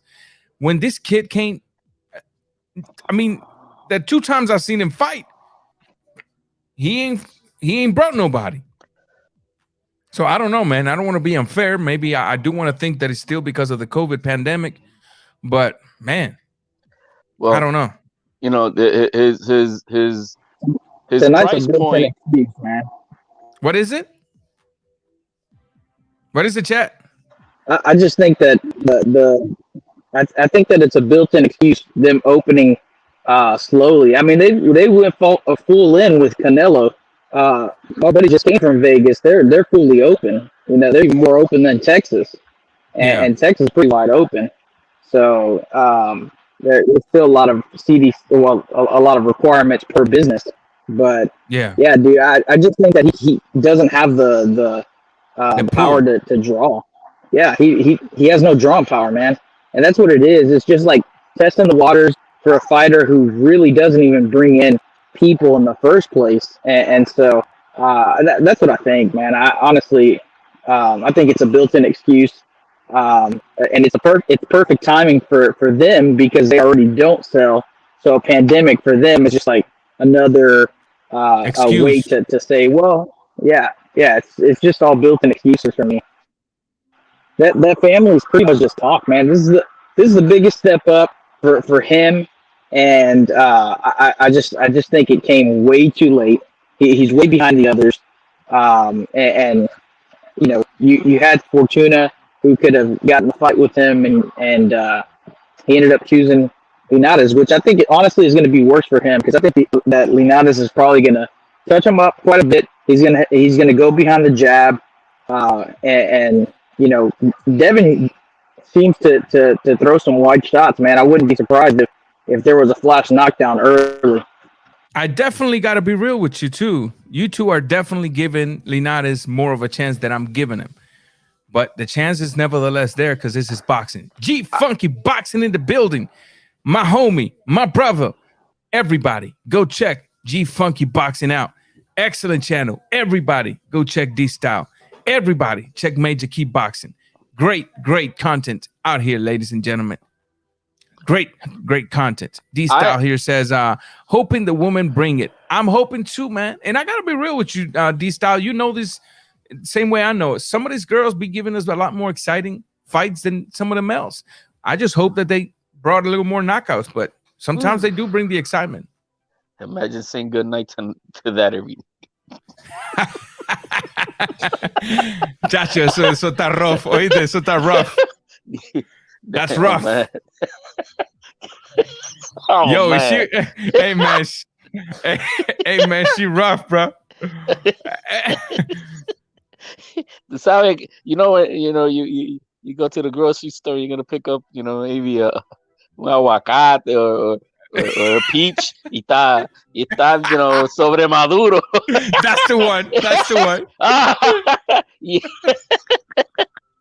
That's that. Oh, hey, man. that's a rough one, brother. That's a rough one. But man, but that roughness might be part of that who she is. You know what I mean? She might be a real dog, man. And that's what I was telling you. She might bring a little, dog out in this fight. You never know, man. But back to you were saying, Ranger with yeah. So he makes about it's contractually he makes $3 million a fight. Mm-hmm. That right there also then limits him on the opposition of what he's gonna have to fight, because how much money are they gonna be putting up per fight for him to fight? Right now Linares is making, if I'm not mistaken, it's like $450,000 for this fight. Hell, but that's a pretty good purse for it. I think it was 450 or 340, somewhere right there. You know what I mean? So yeah. If we go now, we take that price point of Haney back to when supposedly he was supposed to fight then Lomachenko. He's outpricing himself right there to be able to go fight Lomachenko. Correct. Teofimo was only given 1.2 million, and that's what they were looking for. So because they didn't want to get to that, 1-2 from Cameron. Go ahead. The WBC. Oh yeah, she's already later with her right. The WBC made a move. Yeah, let's make a franchise belt. You can move on and fight then Teofimo for unification, and they could keep the money going because now they got 2 belts out there for the WBC. Correct. It's all a business move. I gotta be real. I don't see La Jibarita lasting too long. She's already eating a 1-2, a left combination. She's eating everything but the kitchen sink. Wasting all that energy dancing, bro. Esa alcapuria was cooked last week. Ya no está bueno. Chad, how you see this fight playing out, brother? Am I being too mean? But because I don't see her doing nothing. Nah, bro, I agree. It's gonna be short. Another right hand from Cameron as she puts Ouch. Hernandez against the ropes. Cameron with a right uppercut followed with a left hook. See, all 1-2. All that foolishness and dancing, man, and all that crap, and then Definitely Amanda Serrano is not proud tonight. oh man. Oh, an overhand right from Cameron that lands on Hernandez. But Cameron is doing what she's supposed to do. Yep. Devin Haney, you need to take note. Another one from Cameron. She keeps pumping the jab to find the distance, trying to find a way into her opponent. Put her out to pasture. Feigns with a left hook, comes in with a right hand, misses with the final left. Right hand that lands just outside of the face. Hernandez surviving, and she barely goes down. As Hernandez survives the very first round, I'm seeing Hernandez out in the next few rounds, guys. I don't see this fight making it even the halfway point, to be honest with you. I don't care. I'm making $10,000 tonight. Shit. Ooh-wee. Let's see here. Hopefully it ends quick, says the GOAT. The GOAT, you can't be that mean with our girls, man. Let's give the girls a fighting chance. Let's give the girls a fighting chance. I'm just hoping. Look, let's be real. This fight has already started with more action than the previous one.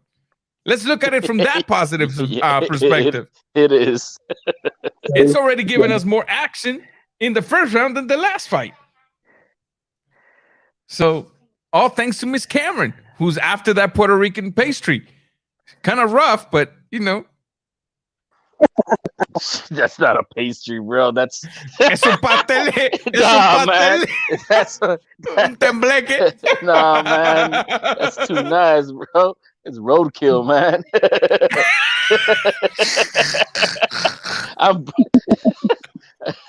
Pobrecita, man.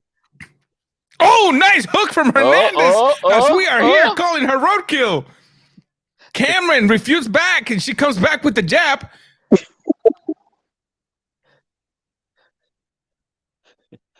Let her come back and knock her out, and we'd be like, Chacho, el que se case con esa mujer tiene que tenerlo bien puesto. You gotta have medication to be with her, bro. Yo, Cameron is definitely kind of careful after that left hook she got caught with. Yeah, man, she is. And she missed with that right hand coming in and went right over. See, her. This is what I'm saying. Nice 1-2 from Cameron. This is what I'm saying. The round is almost over already. Like, there's no chance for these girls to knock each other out. Nice overhand right from Hernandez as Melissa catches her as well. I mean, Cameron. They need to nice change jab this from Cameron. Thing. But they also got to pay them more money if they're going to bring it up to 3 rounds. Yeah. They should pay them more money if they bring it up to 3 rounds, but they need to. You know, unfortunately, it's a business too, man. You know, they may come up to 3 rounds, but how much butt are they bringing in? Oh, nice counter right hand from Cameron as Hernandez still like a trooper, like an old dog surviving the fight. She heard it right there with that right.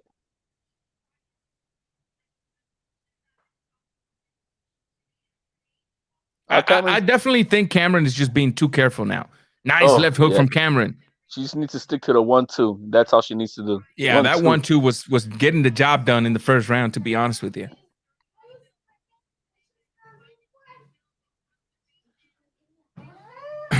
Man, I don't know. Like I was saying, they might move it up to 3 rounds. I hope they do. I hope that the pace scale also moves up a bit, but I'm hoping that this serves them with, bringing more people in so that They're they can make more losing. money. They're losing as far as women's. I mean, they're losing it all to the UFC. They And the are. competition, the level of competition of the US women. Look, I would pay to see a women UFC fights, man. There's some nasty women out there that just kicking butt with true talent. You know what I mean? Correct. And compared to boxing, which is very anemic, Correct. and talent. So something needs to be done, because I don't think this is. The women's sports is and boxing is really going south really fast. Yeah, man. Unfortunately, these styles like, where's the dancing now? Tony Boswell, welcome back, man. Thank you for being here again. Yeah, man. We'll see what happens in this fight. There you go. Keep pumping the jab. That's all Cameron's got to do. Jab, and then when he sees that opening, she sees that opening, bring the hydraulic arm down to center. Nice. Ooh, she gets hurt. Hernandez. Or was it a... Yeah, it was a balance. Yo, she's bringing out the caserío out of her, dude. Oh, nice left hook from Cameron. Yo, she's bringing out the caserío. Oh, left hook from Cameron. Look, Cameron is letting her survive. She had her hurt against the ropes, and she took a step back across the entire ring. When women's boxing is desperately needing of action and knockouts, she could have had it right there, and she takes a step back. Nice 1-2 from Cameron as I drill her for allowing her victim to survive.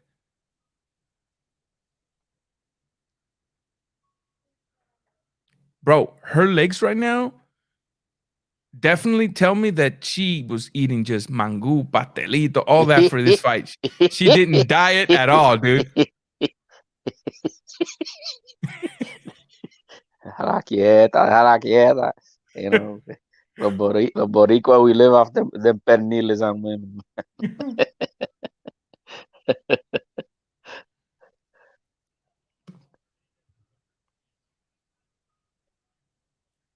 Yeah, she's a veteran, dude. She got a... Yo, she's taking some shots and she hasn't gone down. So I got to give her that. Yeah. That's what I'm saying, el caserío. She took out her tongue. She's like, yeah, man, I'm already crazy. Keep on hitting me. I don't care. Yep. She got that Hector Camacho coming out of her. Yo, I got to be real with you. To be off for 2 years at this age and she's still standing, I don't know. We got to give her the credit. She's not even sitting down. Ay, la pobrecita tabisca también. Ay, Dios mío. Forgive me, Lord. Look, listen to that trainer, man. Listen to that trainer, man. Oh my gosh. It's a headache, man. It's a headache, man.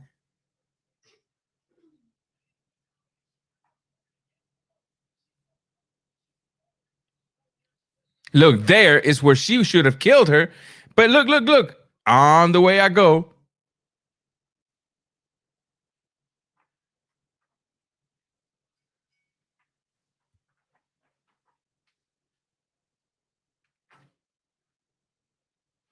Nice body hook by Cameron, who I think just heard Miss Hernandez. I think she's going to gas out. This is only the 4th round. So I think she's not making it. Yeah. Nice 1-2 as she goes against the rope. Cameron definitely smelling the blood. Working. Taking advantage of a reach advantage. And down goes Hernandez. Did they stop it? No. Vamos, Jibarita, dale.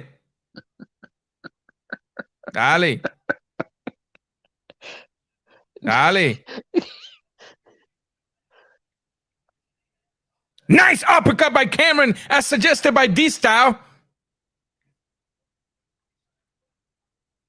As Cameron goes to the body, she smells the blood, but she must be careful because she's in there with a dog. And they're going at it, and this fight already has more action than the entire last fight combined. Oh, some rabbit punches.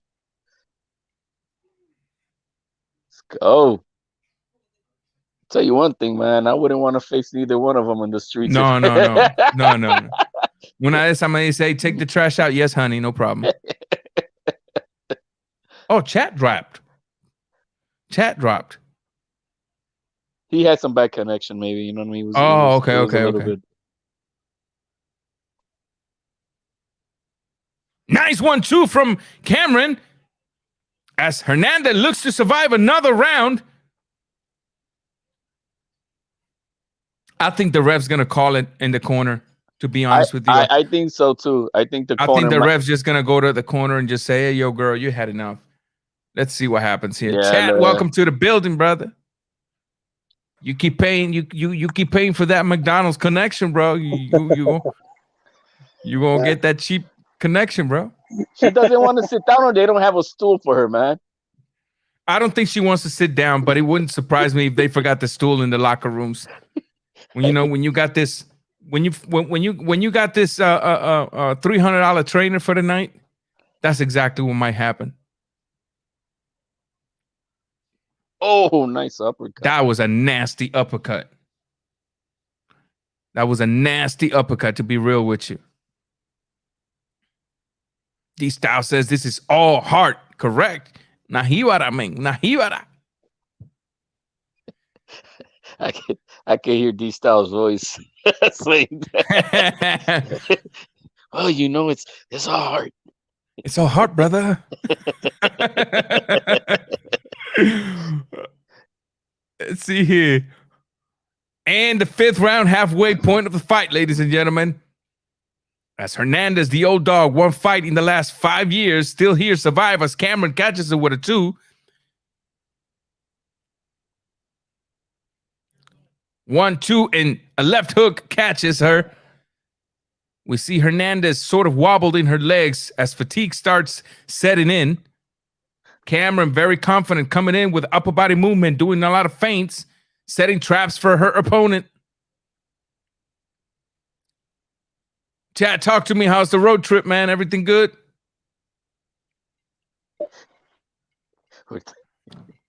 His wife already probably told him, like, you better not, no despierta a los niños, ¿oíste?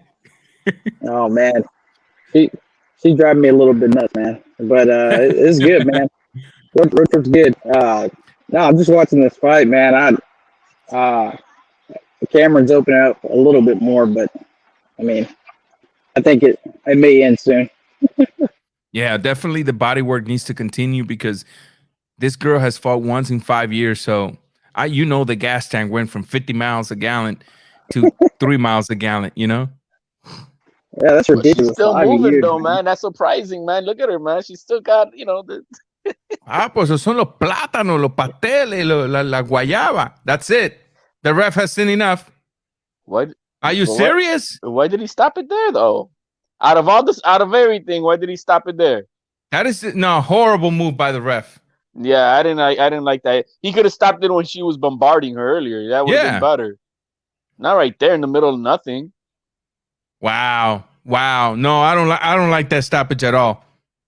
But hey, I mean, let the bell ring. Boxing says el arroz con pollo. Yo, hey, man, all them carbs, man, they give a lot of fuel.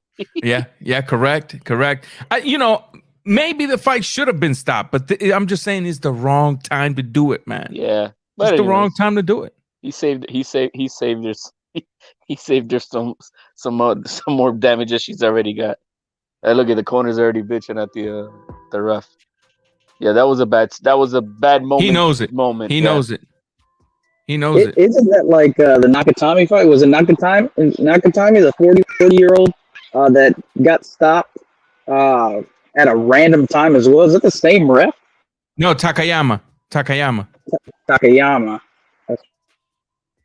Versus Soto. Remember we were covering that fight? You and I? Yeah, we were applauding him, man. He was great. Yeah, even though Takayama was getting hit with everything but the kitchen sink, the stoppage was at a weird moment because he also has some shine in there. So I don't know, man. Like I said, the refereeing is so different nowadays. definitely fighter safeties at a higher level, or looking for, to keep them safe at a higher level now due to the few years in boxing. But man,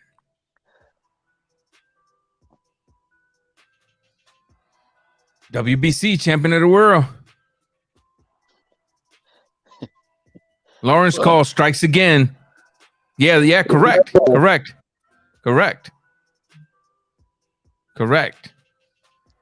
Well, that's that ref. Yeah. Well, I think we got the main event coming next. Is it? I believe so.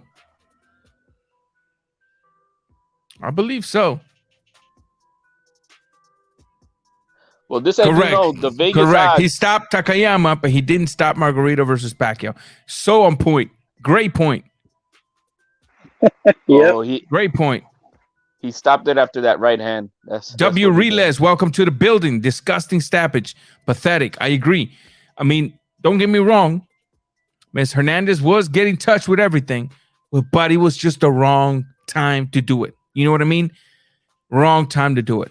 You want to step in there while you're getting touched from all angles. So the stoppage may be a little more acceptable. But this, it just left a bad taste in my mouth. He's like, man, he stopped at the wrong time. You could have kept, kicking my ass for another. Yo, you're right. She rough as hell, dog.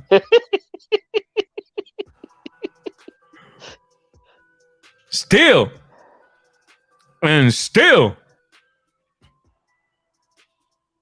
What's her name? Chantel Cameron or Chantel? Chantel, yeah, Chantel Cameron. Okay. Where's she from? That ain't that Chantel Cameron. Okay.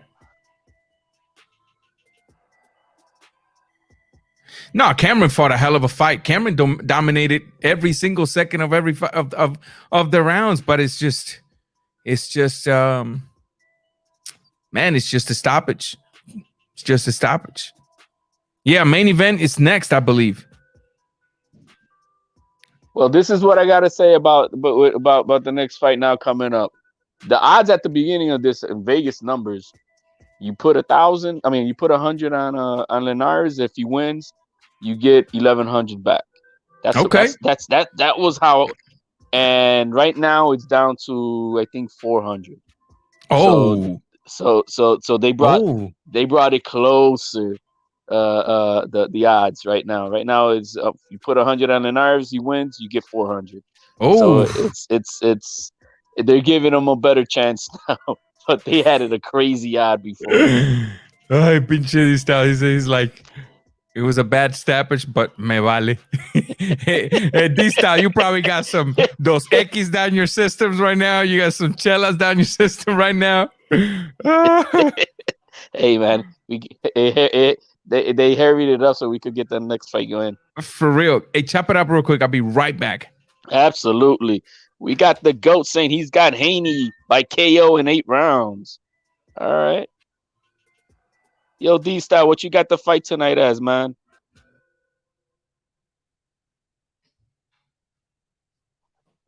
See if he's still on here.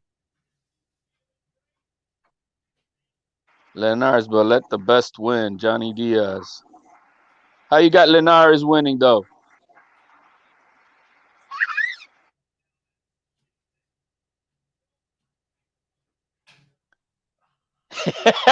Yo, Haney on cuts.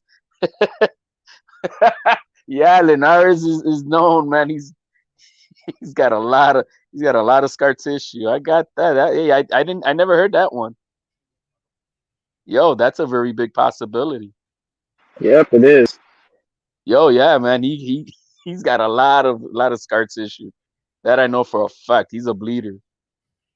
We are here, ladies and gentlemen, ready for the main event of the night. Will we see a devastating knockout from the devastating power hitter, Mr. Devin Haney, or will we get our sleeping bags warmed and ready to roll? What should we expect? I asked D-Style who he has, and he says, I never heard this one. He says, Haney on cuts, or maybe a controversial stoppage. because He's got a Linares point. got a lot. Yeah, Linares. he's got a lot. point. He's got a point on that one. Let's see You what don't think these Kagan two has fools that do. output though? No, I don't think so. But you know, when you have that much scar tissue, all it takes is an elbow, headbutt, a glove, anything. I mean, it doesn't take much. Not a lot, right? It's not. It's not. You don't have. It's a any decent punch from Haney would open him up. So this guy on the left says he's going to see a knockout from Devin Haney. Like I said, man, gold dust is a hell of a drug. Our brother's smoking it. He truly is. Oh, the MGM has still got it at 1,200. I guess. Nah, that's a lot. I don't believe that. I don't believe it either. I don't believe that. That was probably at the early, at the beginning of the week. So Devin, why didn't you knock out Mr. Linares? You know, I broke my back. What do you mean by that? My back is broken. What, a vertebrae or what portion? Spinal. I figured the last time was the hand. Now we might get something like this, you know? There was something wrong, man. There was something wrong. Well, either way, man, I hope it's gonna be a great fight. I hope we get the best version of Linares tonight, and that we get the best new version of Devin Haney to put out a grandeur performance and to start matching his height. That's what I would love for that, because then, if he takes care of business tonight in that fashion, and Teofimo takes care of business next month, that will make it a much greater anticipating fight in the fall. Instead of just, we know that he's gonna walk right through him. Nah, it looks like the kid has developed new skills. He's got another, so we'll see what happens. Correct.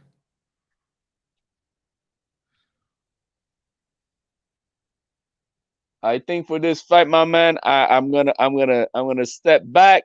Do you think, man? Thank you for sharing some time with us today, man. Absolutely, Ray. Raw Boxing, man. Do appreciate Ranger for having me on, and I'll be on the chat. But I just want all day, brother. Appreciate you. Focus, Chad. You have a good one. God bless everybody. You too, brother. So, chat, man. Should we trust that this man? After all of the fiascos that we've been living for the past months, we almost tasted undisputed on the heavyweight, and then it's kind of like when you're about to give your baby a spoonful of sweet, and he gets it as close as the lips, and then you retrieve the spoon, and you're like, oh yeah, it's not happening. So right now, to be honest with you, the way I feel every time I hear him speak, all I hear is lies, man. You talking about Hearns? Yeah, man. Should we? Yeah, I don't know. I got a very bad taste in my mouth after that, man, to be honest with you. Yeah. I mean, it is what it is, man. I don't know, with the Deontay Wilder and Tyson Fury fight. I mean, there's not much he could do, right? I mean, I don't know, but you should also hold your mouth until you got everything set in stone. You see what I'm saying? I think it was very responsible on his part to just make the world believe that everything was done. But he did that on multiple occasions. He was saying every week, "Oh, I got an announcement next week. Announcement next week." So, I mean, when it comes to Joshua Tyson Fury, it's been like this for a better part of a year and a half. Correct. I just lowered my expectations when it comes to Eddie Hearn, really. When he's talking about the heavyweight fights, just because there's so many cross promotions, going on, and it makes it a little bit tougher. And then you have that litigation between Wilder and Fury. It just wasn't a good look for Hearn. But at least you can get the money. He got 150 mil guaranteed, and Dubai, and I mean, at least you can give him credit for that. he did have the money to back the fight. That's where we know he can at least create a fight of that magnitude somewhere. Well, let's hope, man. Let's hope. As we saw young Linares warming up back there. I'm still trying to figure out the point of having that pimp lookalike guy right there, man. Strange looking guy. Dude ain't there for free, that's for sure. Oh yeah, he's the Bieber of the group. Yeah, for real. Yo, no, in the building. What's up, man?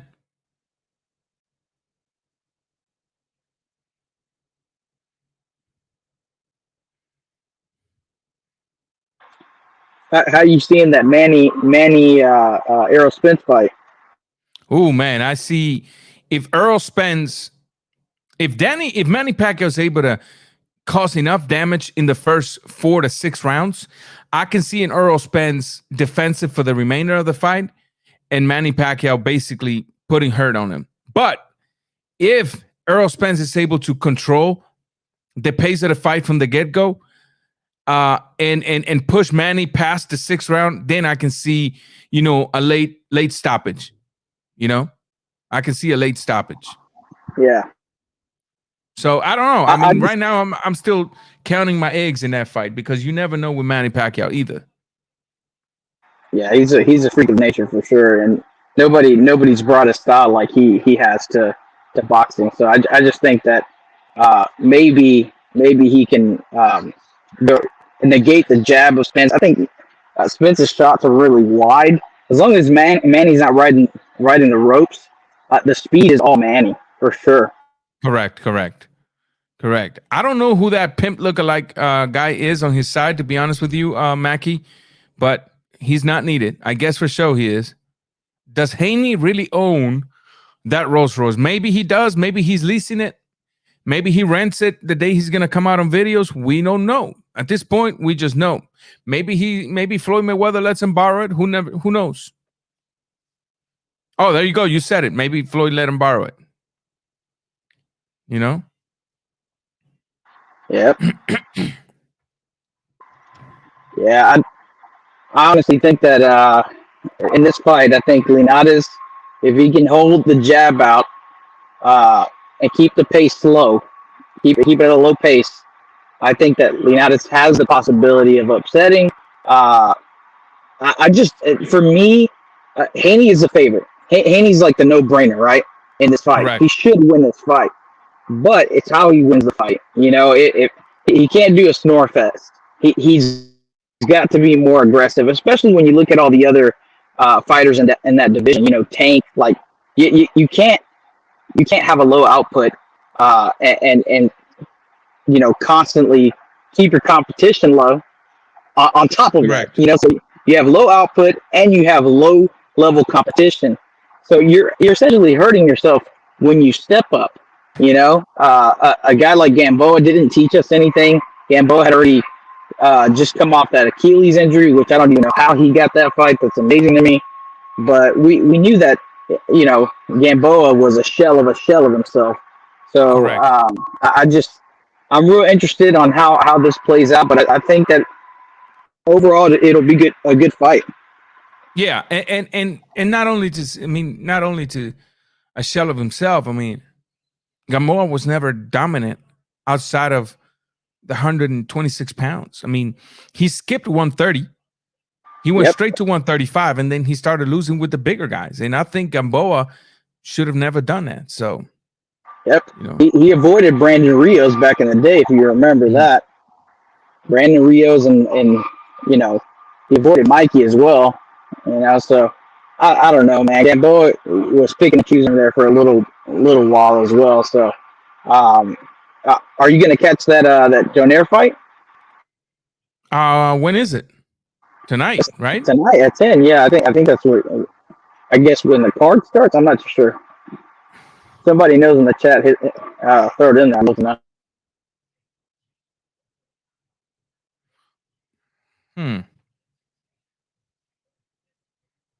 I think that one's on ESPN. ESPN. Okay, cool.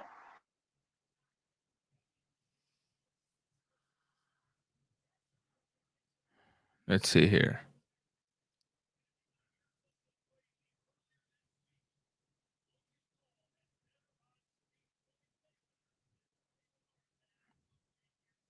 Oh gosh, give me a break with that Logan Paul and Mayweather.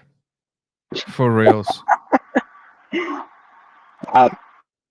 That's an embarrassment to boxing, man. But I mean, I gotta be real. honestly, If you're, go ahead. I was just gonna say, honestly, it does the sport a favor because these guys don't want to fight the best, and they're not entertaining fights when they do fight. I'm tired of seeing these showcase fights. So what does a person do? You know, Yeah. at least it'll bring some eyes to the sport, and maybe it'll do some good. Maybe, but then Correct. again, people, you give them an inch, they take a foot. So it may just be MMA versus boxing for the longest time. You know, and that definitely killed the sport, man. Boxing definitely needs to step it up. Fighters need to fight each other like a Jamal Charlo. Like, I don't know what the heck he's doing fighting Montiel. Like, what Oh the heck gosh, is that? don't get me started on that crap. That dude lost to a fighter that's 27-17 3 fights ago. Two or three fights ago. I don't even get that, man. That's a garbage fight. That's garbage. Yeah. And they put it Literally. up as if it's some kind of prized fight, like people called for that fight. You know, I'm from Houston, and I'm not even gonna step foot in the Toyota Center for that fight. That's garbage, man. I doubt that people will go and actually attend that fight. It's garbage, man. I saw in the comments, I was going back and forth with the guy on the video, talking about that he should fight Canelo. I'm like, why should he fight Canelo? He hasn't stepped up in any way. You know, he hasn't fought any of the top guys in that division. You know, like the ones that you can say, oh well, he can he'd have a little tougher time with this guy. Every fight has been easy. You know, and the one with Korobov was the one that he should have lost. You know, and that night his brother lost to Tony Harrison. Correct. You know, so it's just, I don't know, man. That's why I think this Mayweather things are happening. Like, even De La Hoya, like, what the heck? He was going to come back. I thought he was going to fight somebody, not try to bring GSP out, out of retirement, fight him. You know, Dana White's blocking all that stuff. But it's just incredible what's going on in the sport. You know, Correct. I really don't know how to feel about what's going on. You know, we've lost it to the point where UFC is really, kind of towering over boxing right now because they at least get the best to fight the best. You know, they have some sort of structure there, and we just play games, man. All these games, it's just exhausting for the boxing fan. Correct. I hear you, man. I hear you. I'm definitely sick and tired of the games. I mean, what I was gonna say is, if you're truly a boxing fan, if you truly care for the sport of boxing, and if you truly care for your wallet, you're gonna save your money in that day. I mean, there's no point on spending your money on watching Floyd Mayweather fight an exhibition match. And I'm talking about my favorite fighter when he was active, but that's when he was an active boxer. He's no longer a boxer. He's an exhibition fighter. I don't want to pay pay-per-view to watch an exhibition match unless it's some old legends that's fighting another old good legend. But this is Logan Paul versus Floyd Mayweather. And that's it. Yep. That's it. That's what you're going to get from that group of people. Honestly, the PBC and all that. Who puts Chris Arreola versus Andy Ruiz on pay-per-view? Two people coming off of losses. Come on, man. That's some garbage. Yeah, that's pretty crazy. I see the Bluetooth on the man's head on Linares' corner. You see it? Yep. You see it? That's a clear drive. Don't be surprised if at the other end of that Bluetooth is Ismael Salas. Don't be surprised. Wow. I said it first. Hey. Don't be surprised if at the other end of that Bluetooth is Ismael Salas. I think so.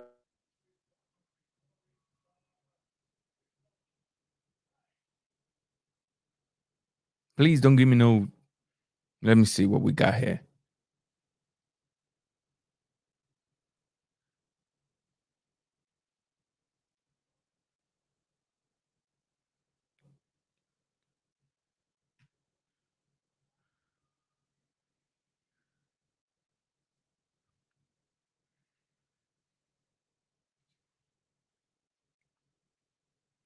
definitely want to say happy Memorial Weekend and send my appreciation for all of those that are serving in the military. Thanks to those that have fought for this country. That's a fact. I got a brother that's getting ready to deploy here in the next 30 days. And all respect to the men and women that put their lives on the line to defend this great nation.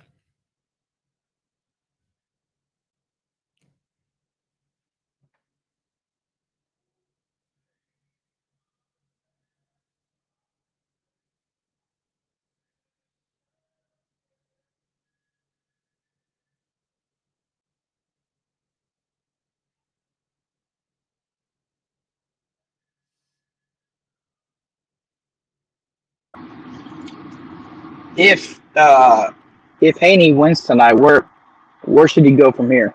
Do you think he tries to challenge, or do you think Ryan Garcia steps up and tries to fight Devin? I mean, the division's dependent upon if Tank moves up, if Ryan is in a good headspace to fight somebody. But what are you thinking there? I say if Nakatani beats Lomachenko in a good fashion, he deserves a shot at Teofimo more than Devin Haney does. I say if Lomachenko beats Nakatani after Nakatani's last performance, Lomachenko deserves the fight more than Devin Haney does. I think Devin Haney still has to go past that, that low 4 or 5 level of position, that ranked 4 and 5 guy. You still got to go out to the Fortunas, who is still your mandatory. You still have to, fight a Nakatani or something like that. And then if you beat those, I always say, if you want the champion and the champion's not fighting you because you haven't done nothing, I always say go after what's in front of you. And once you eliminate everything, then if he still doesn't fight you, then I'll be the first one to make a video. Teofimo Lopez is ducking Devin Haney. But until then, I can't. I can't do it. So, in your opinion, you don't think that a champion should immediately go and fight a champion? You think they should have some more fights in between before they get up to that? No. In my opinion, a champion that has earned his belt through fighting the best does earn a shot immediately at somebody like Teofimo. But is that what we have in Devin Haney? Did he fight for that belt? No. Has he fought top level oppositions? No, he hasn't. So why should we take a fighter that has never won a title belt? It was given to him. On top of that, he doesn't fight tough opposition. Case in point, look at his opposition tonight. And then on top of that, you want to tell him, yeah, you deserve to get the top of the mountain when you got other guys that have been working hard, giving us great fights. Nakatani, for example, knocking out the murderer, allegedly, in Felix Verdejo. So, when you talk about deserve, that's a big word. And deserve goes hand in hand with who's put the most work into the pie. You know what I mean? So yeah, and I think it discounts these belts a lot when you give somebody like Haney a belt, and they want to be recognized as a champion, but they've done nothing to do so. Like even a guy like Ugas. What do you do now? You had Pacquiao as a champion in recess, and he's gonna get stripped on that. This fight yeah, Ugas gonna. Is gonna get what do you stripped. take? You take Pacquiao money. Yeah, you take that Pacquiao money. You take that Pacquiao money for sure. If you look at Ugas versus Pacquiao, who's got the bigger sanctioning fee per purse? Oh man, correct. It's a no-brainer. Yep, WBA Super. That's what they're gonna do. They're gonna put Pacquiao WBA Super, Ugas back at WBA regular. Correct. And we're getting ready for the main event of the evening as they're playing a little video of Devin Haney. Let me get that music out before YouTube puts a strike on me, ladies and gentlemen, boys and girls. Will we see an impressive performance tonight? A total domination? Will we see pain? Will we see blood? Will we see somebody hit the canvas tonight? We're hoping so. We definitely need young Devin Haney to put a dominant performance, but an obliteration of Linares for us to start saying, okay, definitely, this is what we want to see. Okay, definitely, I'm willing to invest my money in watching this man again. Because as of now, he's still a contender with a belt around his waist, in my opinion. Don't believe me? Tell me who a contender fights. They fight journeymen.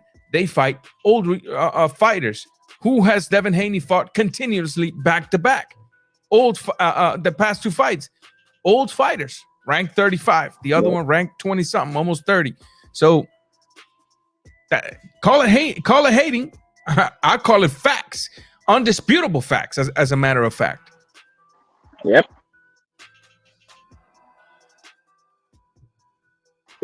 Competition should only go up from this point, honestly.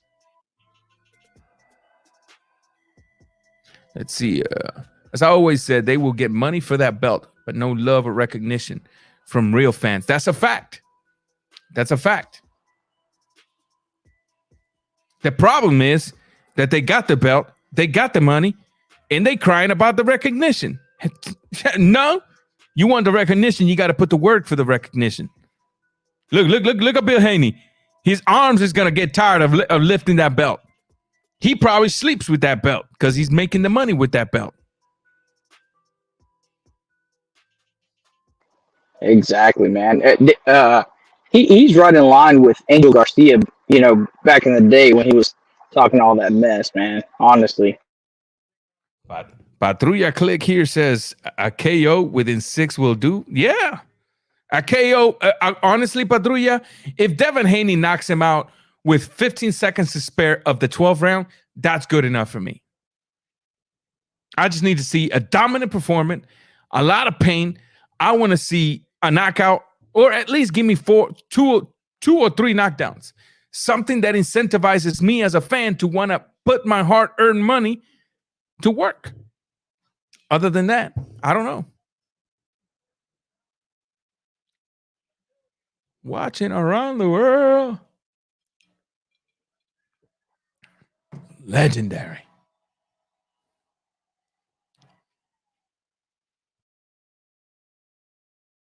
How many of y'all had the Let's Get Ready to Rumble boxing game in Nintendo 64?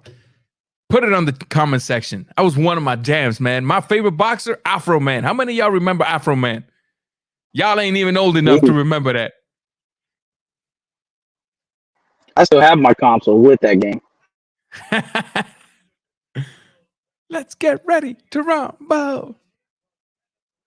From La Ranita, Venezuela.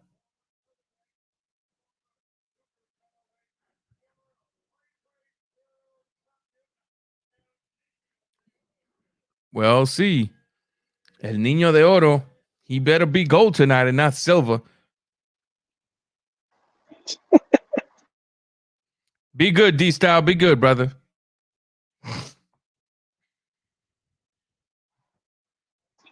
They're asking for the link in the chat. Do you want me to give them one or not? Hold on. Who's asking for it?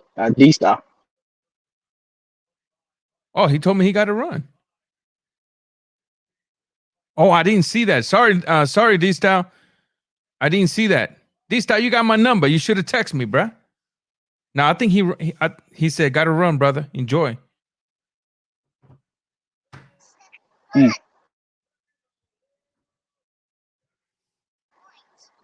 Y'all can try that crack streams, may not be too heavy since it's Haney fighting.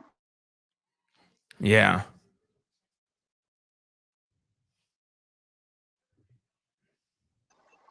What do you think the viewership is with somebody like Haney?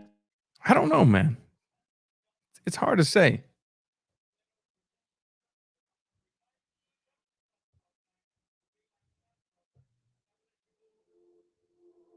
See, here we go, ladies and gentlemen.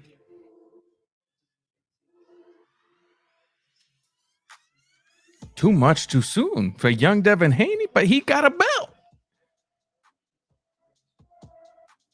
He got a belt. You see the contradictions in that? Yeah. Oh yeah, that's the way boxing thinks now. Get the belt first, then you can fight a bunch of soft touches afterward. Jamal Charlo is the best at that. Good jab from Devin Haney to start the action as Linares comes back with one of his own.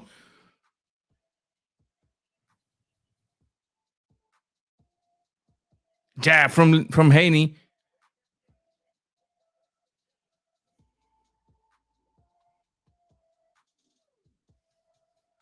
Good left hook from Linares as Haney works the body.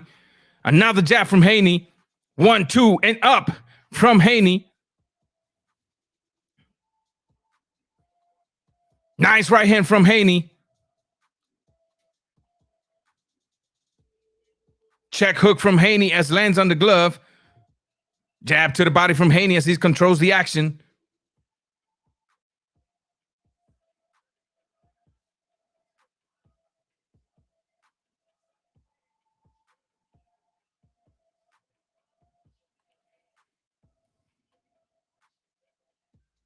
Haney with the work, constantly controlling the pace of the fight. Nice combination.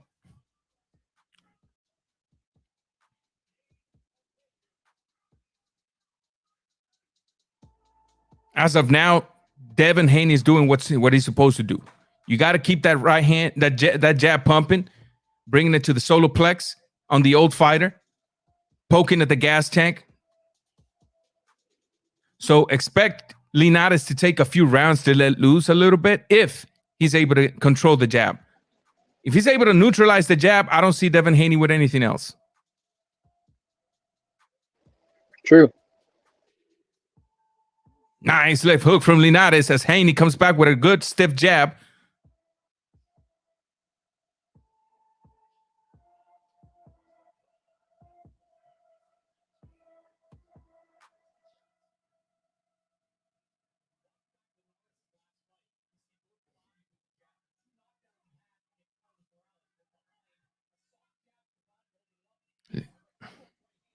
Actually, what Haney's doing, it's illegal, but I guess you can't leave your hands extended like that.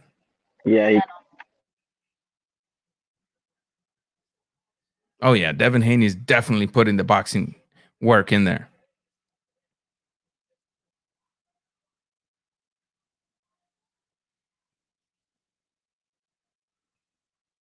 Nice jab from Haney. Nice right hand to the body from Devin Haney. Jab from Haney. The jab there all night long. Nice exchange of left hook by both fighters. I definitely don't see a lot of hip movement from Linares, to be honest with you. It's like his earmuffs are up. His earmuffs are up, but he's just focused on applying pressure and the jabs landing at will. Yeah, he's got to move that head. Yeah, he got to let loose a little more in there. He's got to feel a little loose in there. Because if he doesn't do that, then you're going to see that jab going to be the main key tonight. Well, the jab should be the main key. But yeah. Which may lead to a snore fest. Yeah, well, we'll see. I'm going to try to remain awake.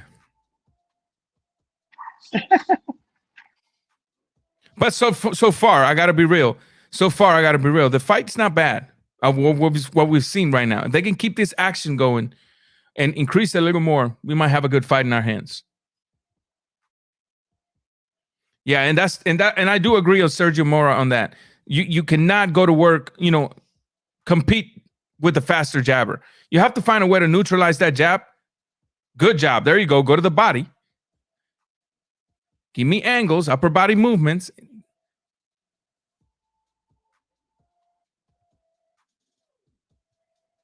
Nice 1-2 left hook from Devin Haney as Linares still stationary there. And Linares is looking for one shot right now.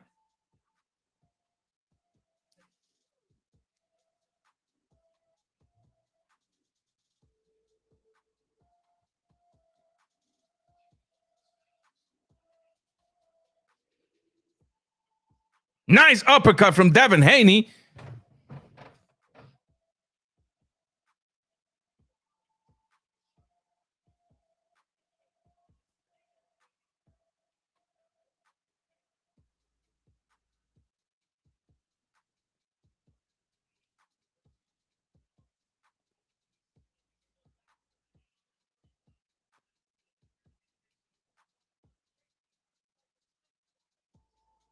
Nice left hook from Linares. Haney comes back with a jab, back to back.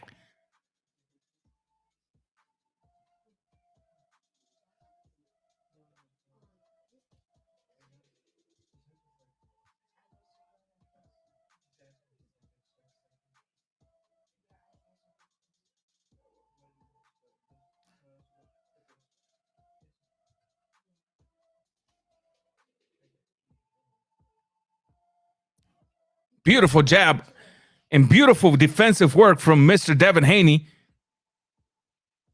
That's what I'm talking about. This is what we need to see Devin Haney do. It's just aggression, aggression, and aggression.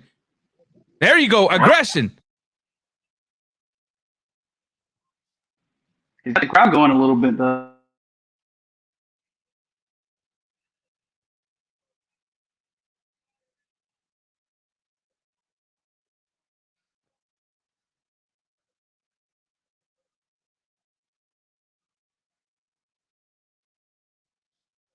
Yeah, definitely the game plan is working.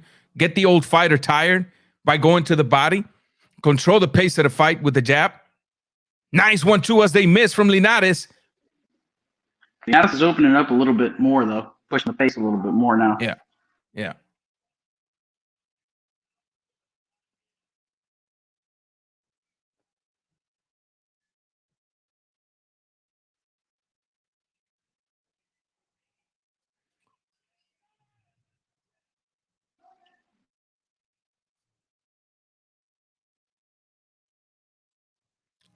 As of now, it's all Devin Haney, as expected. As of now, it's all Devin Haney, as expected. I think that Linares needs to really loosen up a little bit. More upper body movement will do the trick, because with his earmuffs up and just stationary upper body, it's a target. It's a stationary target there for the jab. And I see his brother right now telling him the exact same thing. You got to move that upper body. Yeah.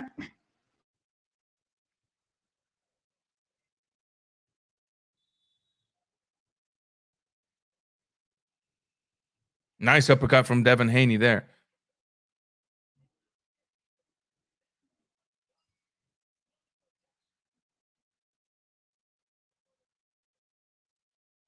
They want each other.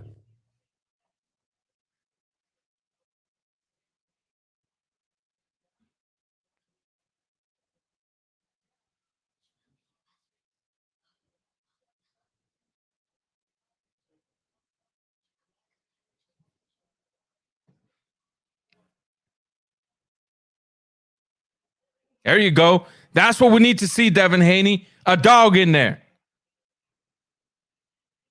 Yeah, I love the aggression.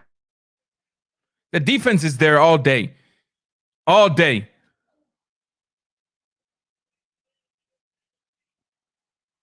See, Linares is looking for one punch. That's his biggest mistake. Especially when you're looking for the punch upstairs. You kidding me? You're falling right into the rabbit hole. This is what they want from you.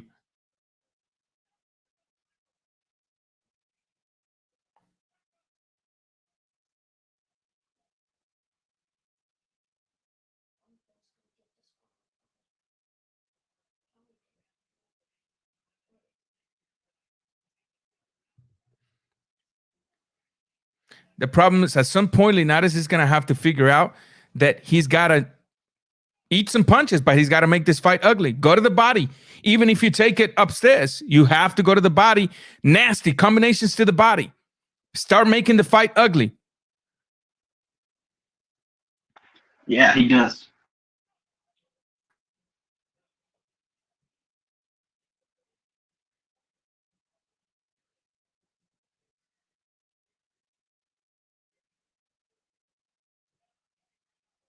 tripling up that jab, Haney. It's good jab right now. He's doing everything by the textbook, and this has never been a secret.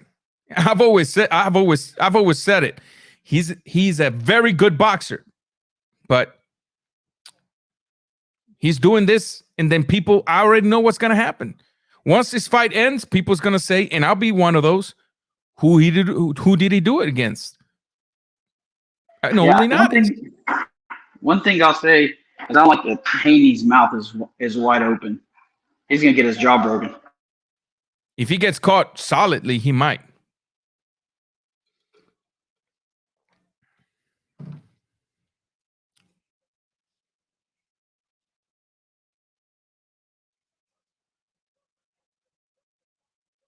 See, Linares is waiting. He's not going to happen. It's not going to happen. It's not going to happen. Yeah, he's got to come over the top of that jab, that extension. That arm is being extended too much. Nobody's saying anything. And Linares definitely needs to come over the top of that jab. Correct. Negate that jab a little bit more. There's nothing coming back, so, I mean, Haney can do whatever he wants right now. Correct.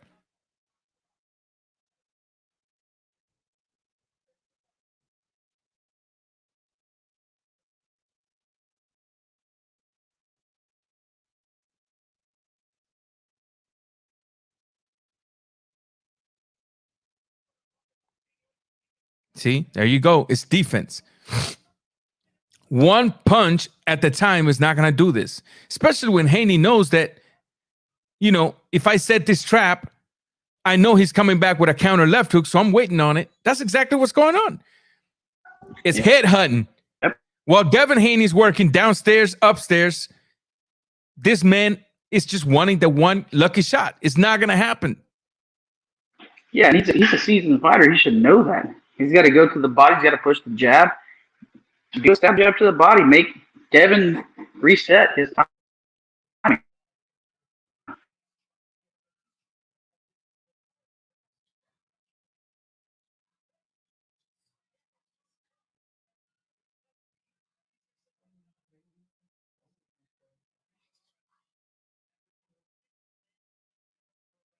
That's not going to win him a bag of candies with 6 rounds.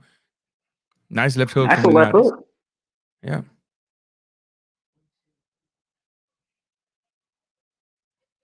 There you go. You got to go to the body. Hey, too low. Got to go to the body. And he stopped. He's not working the body anymore.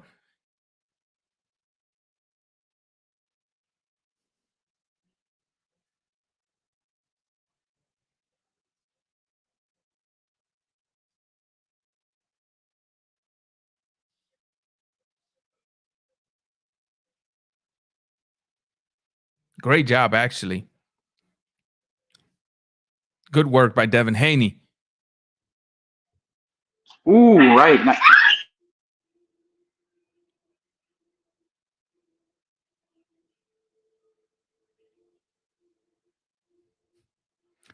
One punch at a time at the body, Linares, for real? Never going to happen, bro.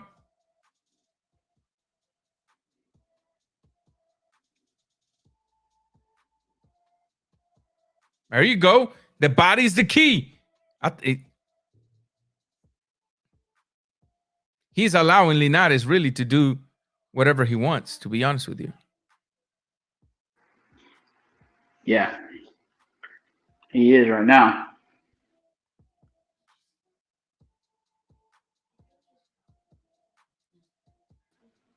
Linares has a mouse under his left eye, it looks like.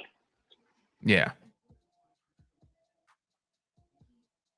Look at that. 2, 3 jabs. One back to back to back. Beautiful job. Oh, nice combination by Linares.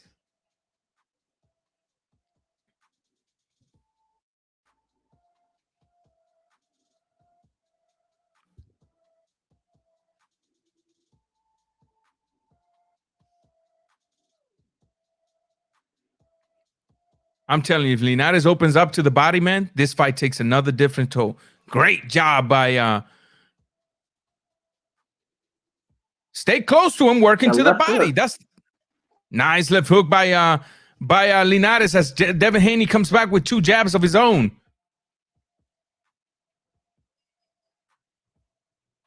Hey, that was a better round for Linares. He looked a lot better. I'd give him that round.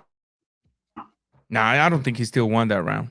I mean, he only landed like 6 or 7 good punches in that round. Devin Haney was there all night with the double, triple of the jab, working down there upstairs. It was a close round, but I mean, I still gave it to Haney on this one. It's definitely Linares' best round. Just to me, not enough to win the round. Yeah, I was seeing some nice little left hooks, even when Haney ducked low. They make sure it. Oh, nice little right hand. Yeah.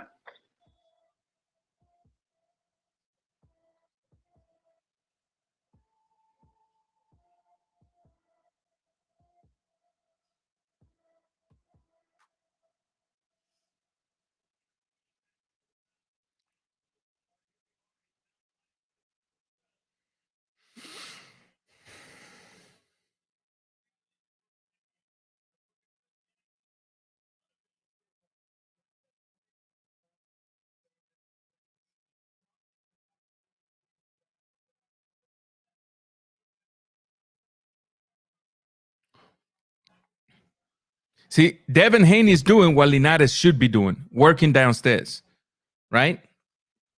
Yes. And I don't like the overcommitment. Nice job. To the left, Nice. left hook. Haney is definitely dominating this guy.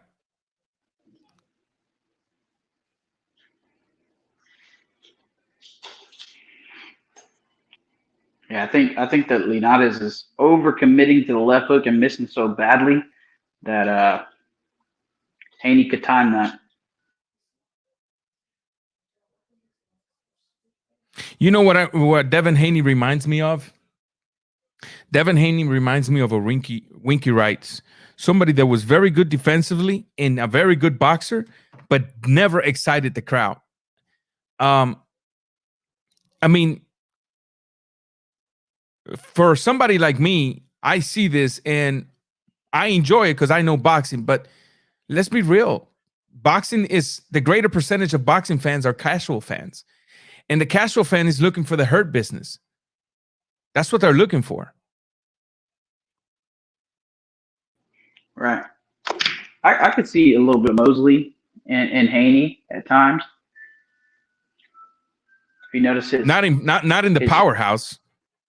Not in the powerhouse. And that's why I compared him to Winky Wright, because Winky Wright was a polished boxer, but he couldn't knock a fly out.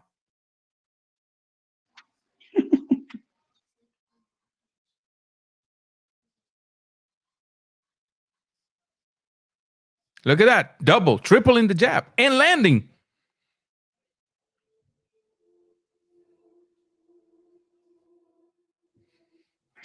Yeah, Haney's moving that head. He's got to commit to the body more, Linares. That's what Linares needs to do. Make it a dog fight. And nice exchange of left hook by both fighters. Ooh, Linares needs to make it a dog fight because he's not going to outbox the better boxer. Haney is much better than Linares when it comes to the technical aspect of this business. Who has more power in your opinion right now? I mean, at this point, it's hard to tell, but I think Linares might possess a little more power. But again, Linares' power was in display at 130 pounds, not here. So, yeah, I think that that Devin's definitely got the cleaner blows right now. Definitely. But I think maybe Linares has a little bit more pop, but he's not throwing as much. So that could be another reason why. Correct.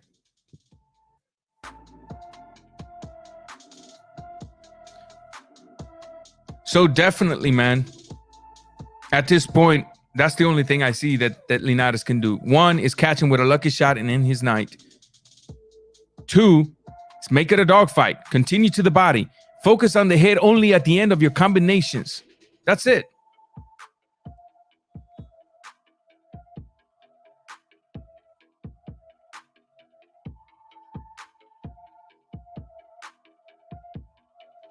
That exchange was nice.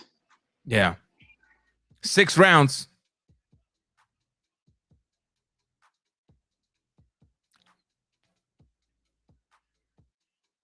Nice uppercut by Haney. There you go. Nice uppercut by Haney. That's what he needs to do.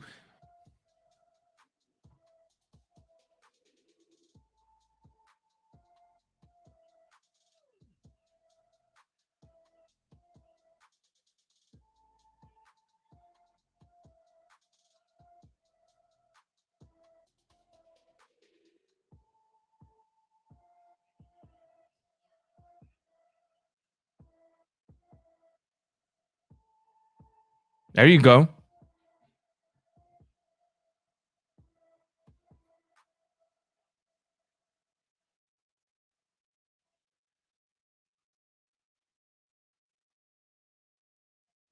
Nice left hook from Devin Haney.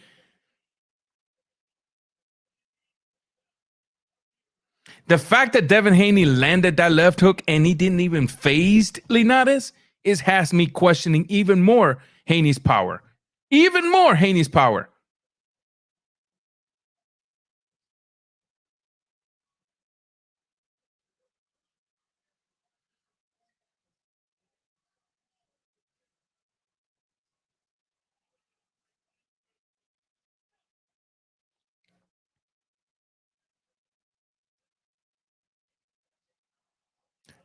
Ooh, nice shot. Yeah, Haney's definitely doing his thing, though.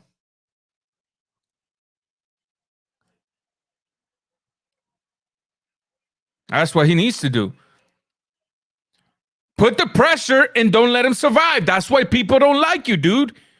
Keep Linares against the rope and get him out of there. The hell are you doing? You got the fighter against the rope and you want to be whatever.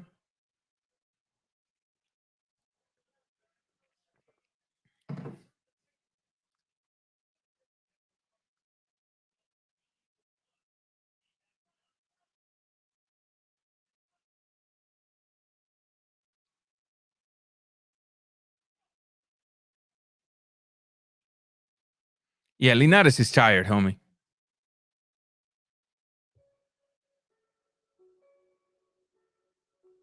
Nice left hook. Ooh, nice left hook.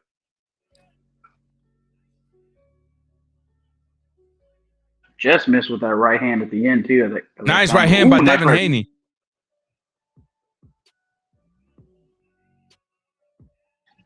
Fight's getting better. Fight is getting better, though.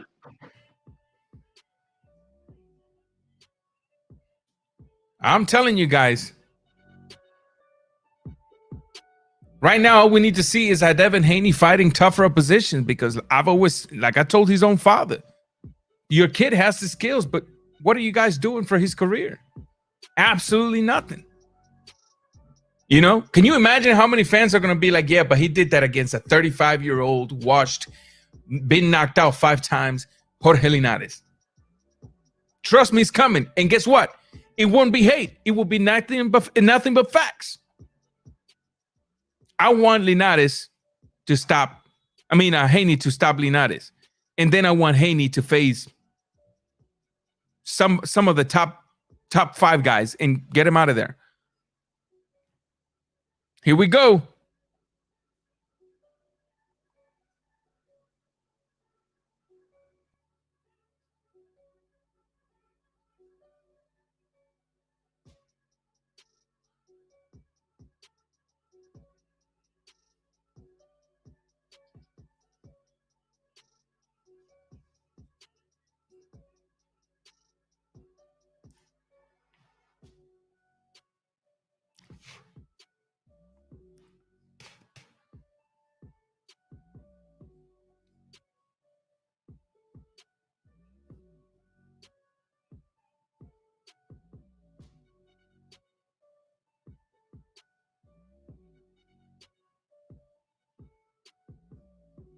Nice left.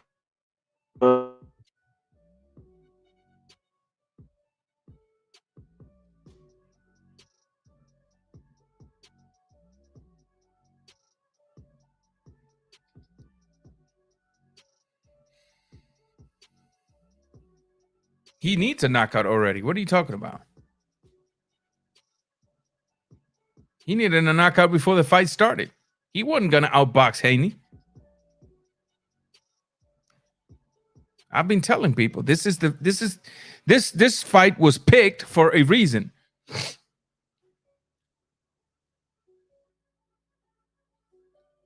Devin Haney ducked his mandatory in Javier Fortuna. They picked this fight for a reason.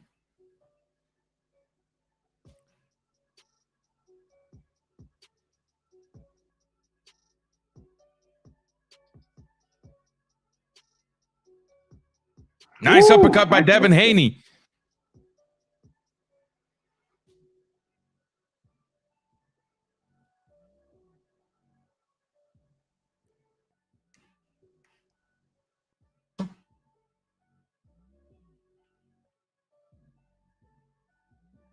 Look, back to back to back jabs. Now you see people, when I tell you guys about the jab, that's the key, man, that opens every single door to the house, man.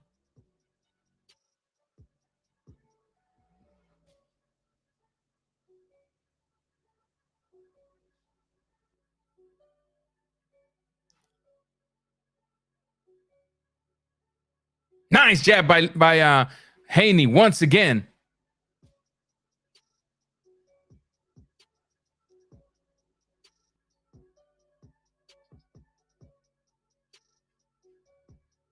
Linares is actually waiting on Haney. Good luck with that.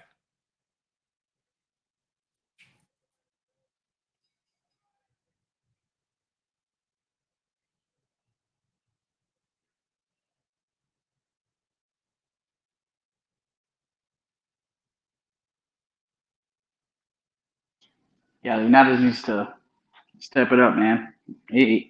And he's really separating himself right now.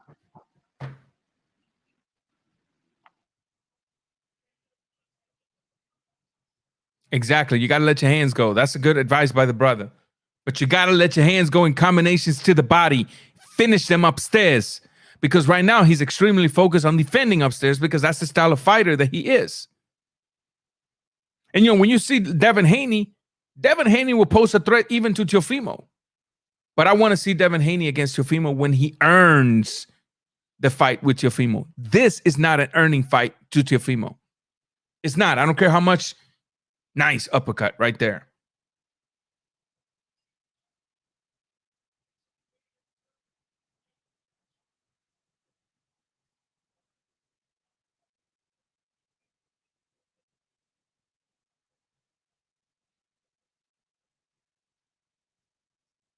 Nice left hook from Devin Haney. And how is Linares still standing? Maybe no power from Devin Haney. Who knows? Another left hook from Devin Haney, and Linares is still coming. I seen a low blow. No, huh? That's what it's got to be. No power. I don't know. You see when Linares lets his hand goes, how he lands to the body really good, but he's just standing there, just waiting, dude.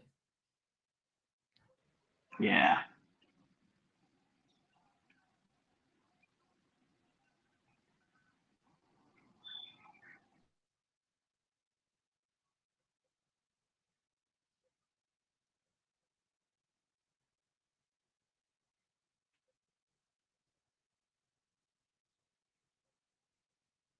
I mean, I see no movement of the elbows to try to deflect the uppercuts from Linares.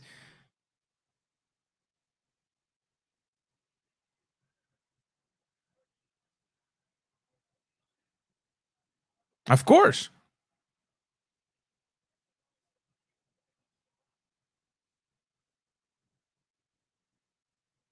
Because Devin Haney is doing what Linares should have done. Destroy the ribs. Destroy the ribs.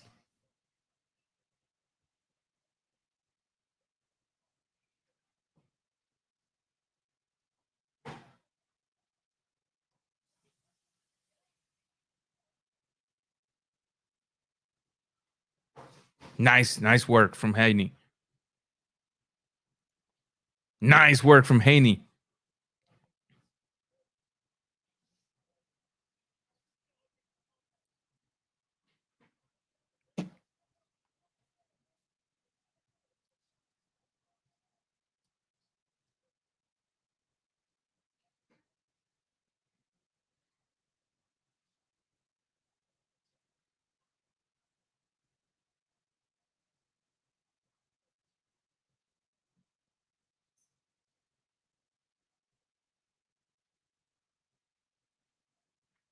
See, Haney does the feints, moves in, pause, and Linares stays there and allows him to do whatever he wants.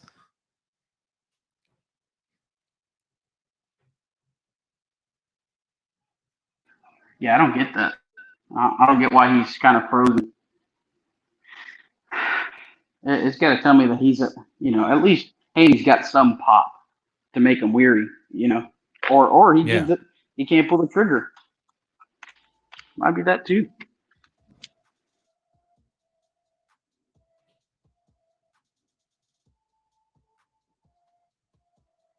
Most definitely. No. Yeah, it's knockout. That's all the brother needs. Yeah, fight's almost over. Hebert Lopez is all Devin Haney. All Devin Haney.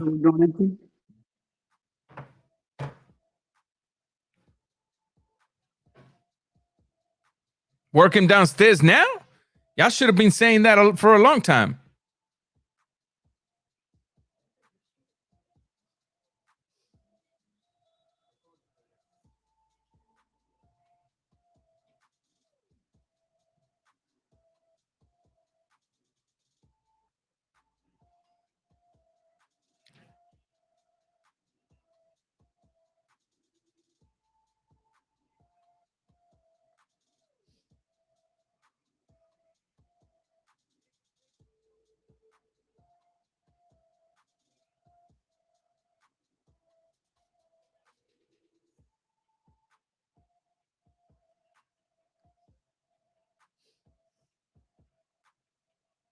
Not me. I have it. I got a complete shout out by Devin Haney.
The old magician. It reminded me Rapstar said, you keep talking about the old Linares. That's done.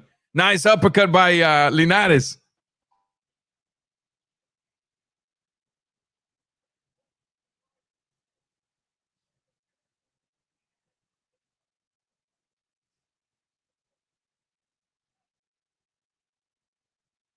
Man, this is a shutout from Haney, man. I literally could only give one round to Linares. One. Not one to me. I haven't even given him one.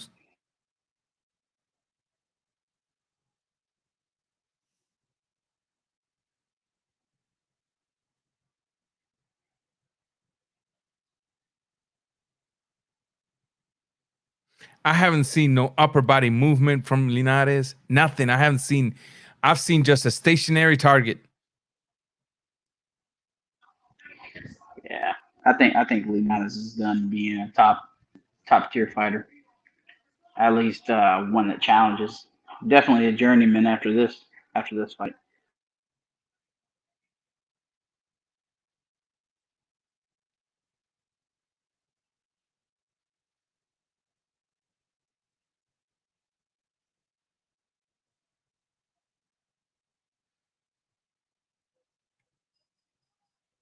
Good exchange at the end of the round. Yeah, Linares, forget it. That's not enough. You can get excited because you landed a good combination, but that's not enough. That one girl did that earlier. Started dancing. Coming into the 10th right now, Afro-Rican. Yeah, that definitely wasn't in my opinion, it's all completely to Devin Haney. Completely. It makes me mad, to be honest with you. It makes me mad because I'm like, we're seeing this talent go to waste on old fighters. That's a fact. We're seeing this fighter just go to waste. But it's securing him the $3 million. Congratulations, you're rich. Just, you know, you come out here, you act like a dog, but your fight don't show us that you're a dog. Yeah. He doesn't have the power to knock him out right now. How can you? I mean, it could be like a sweet pea, you know. Mm-hmm. Whitaker. That's about it, man. But he ain't got the what's it called? I don't know, the entertainment factor that Sweet Pea did. You know, when he beat his opponents. You know.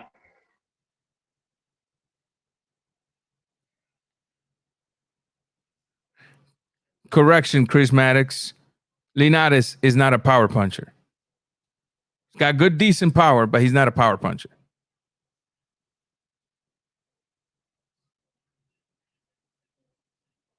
Well, congratulations.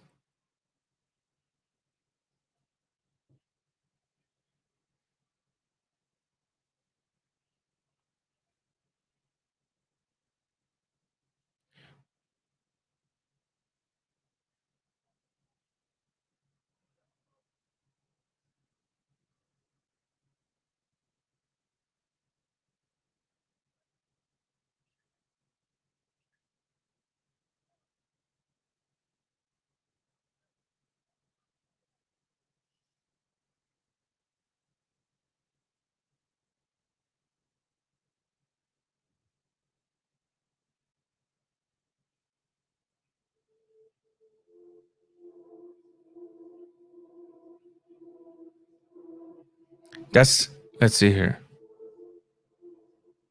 Oh, they're going to take a point away.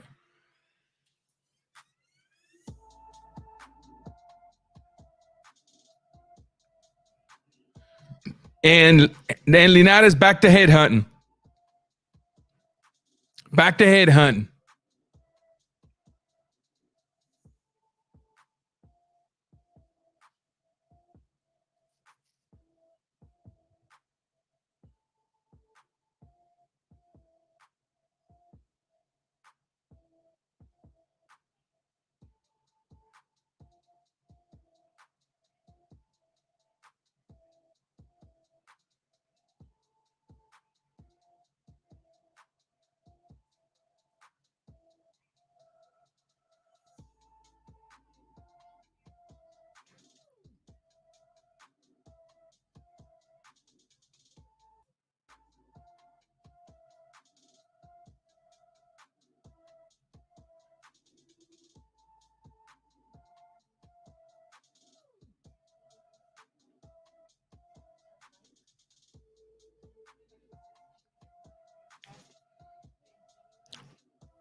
See. Oh, Linares wobbled him. He rocked him. Oh, wow.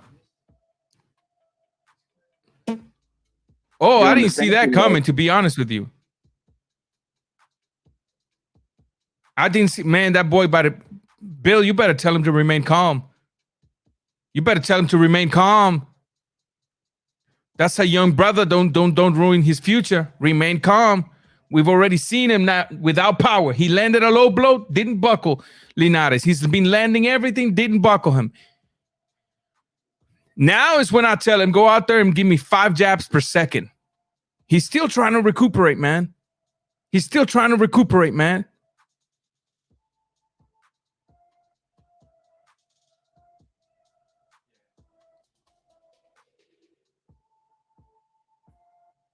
Hey, welcome to the big leagues, man. This is experience. This is experience for the young buck. This is experience for the young buck. Oh, he's still hurt, dude. Those legs are messed up, man. Look like Gumby out there. Firstborn Bambi.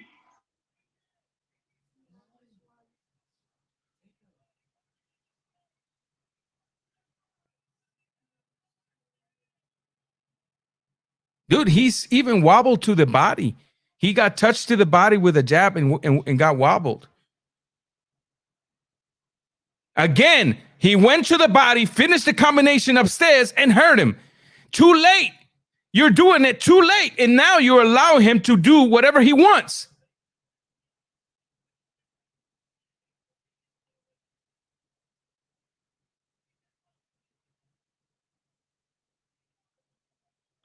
Take a point. He's out.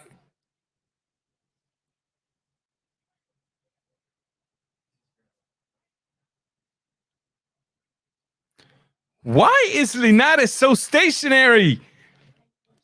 Hit, move around him. Don't allow him to come in and clinch.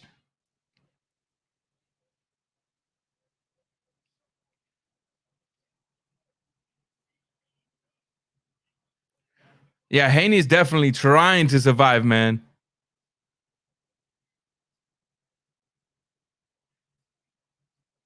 Those legs are jello, bro.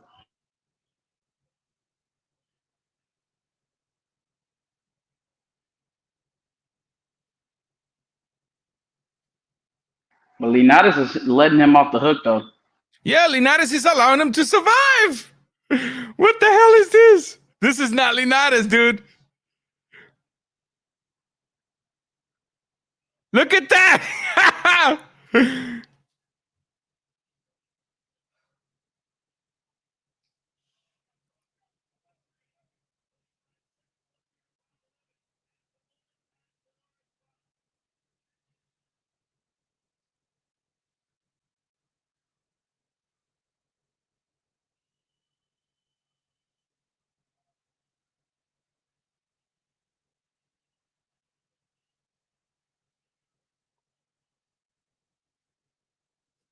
There you go. There you go. That's what you're supposed to do. Make it a dogfight, but too late. Too late. It's too late. There you go. Make it a dogfight.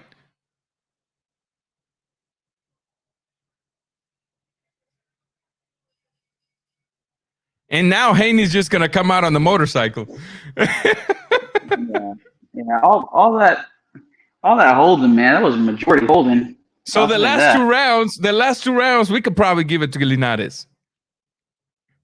Because even though that Haney had a few good punches in this one, it just wasn't enough. So I don't correr. Yeah. Now it's time to survive. It's survival mode now. It's all survival mode now.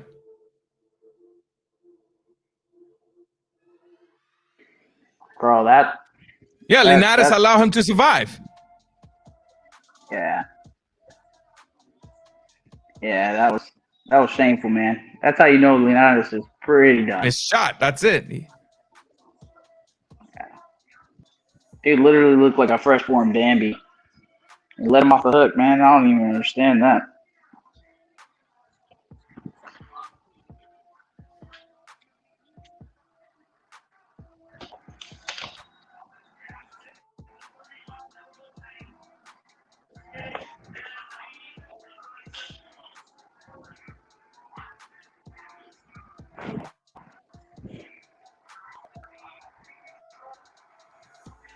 No, I'm giving credit to Haney. He's not running. He's there in the pocket. So congratulations to the young buck. He's there.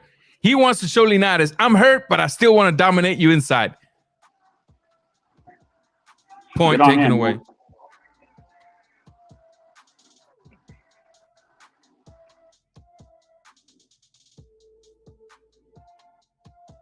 Yeah, it doesn't really matter if they take a point. He's so far behind.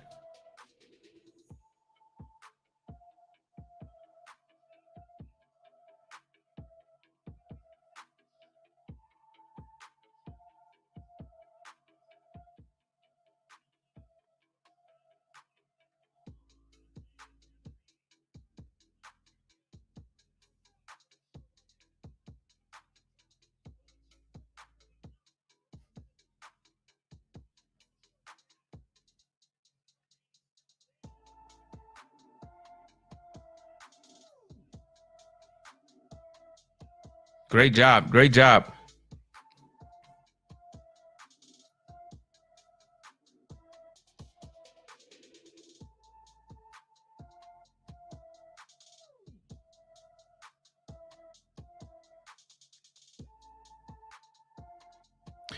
Yo, the crowd says it all. You hear all those boos?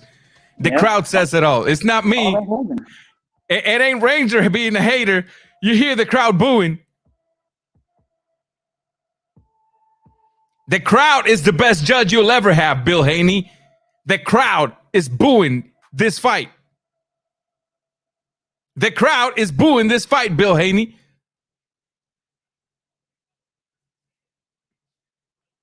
It's the crowd, Bill Haney, not Ranger. Haney hurt again.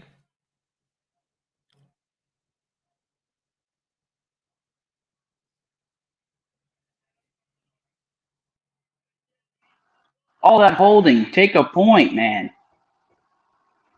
Look at that. You won't let him go.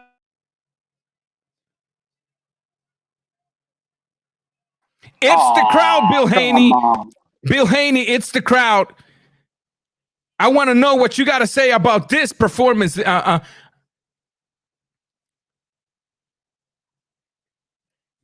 to me, Bill Haney.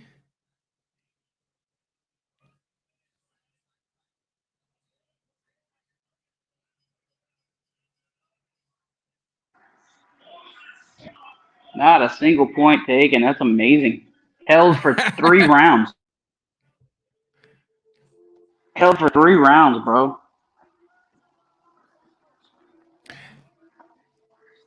Too late, Linares. Too late. You open up too late. What this performance should tell Mr. Devin Haney and Mr. Bill Haney is what this last 4 rounds of this fight should tell Mr. Devin Haney and Bill Haney is that no, he's not ready for no Teofimo Lopez, because Teofimo Lopez has more speed, more power, and he's not going to sit around and gas like Linares did. The minute Linares decided to put pedal to the metal, your son started getting touched. You understand that? Your son started getting touched. Now call me a hater.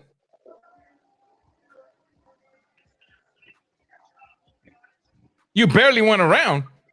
He won at least 2. Holding the last 3, man. Straight up. It turned into a jiu-jitsu contest in the 12 rounds. Yep.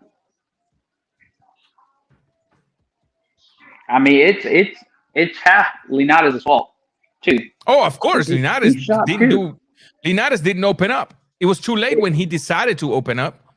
Teofimo knocked him out.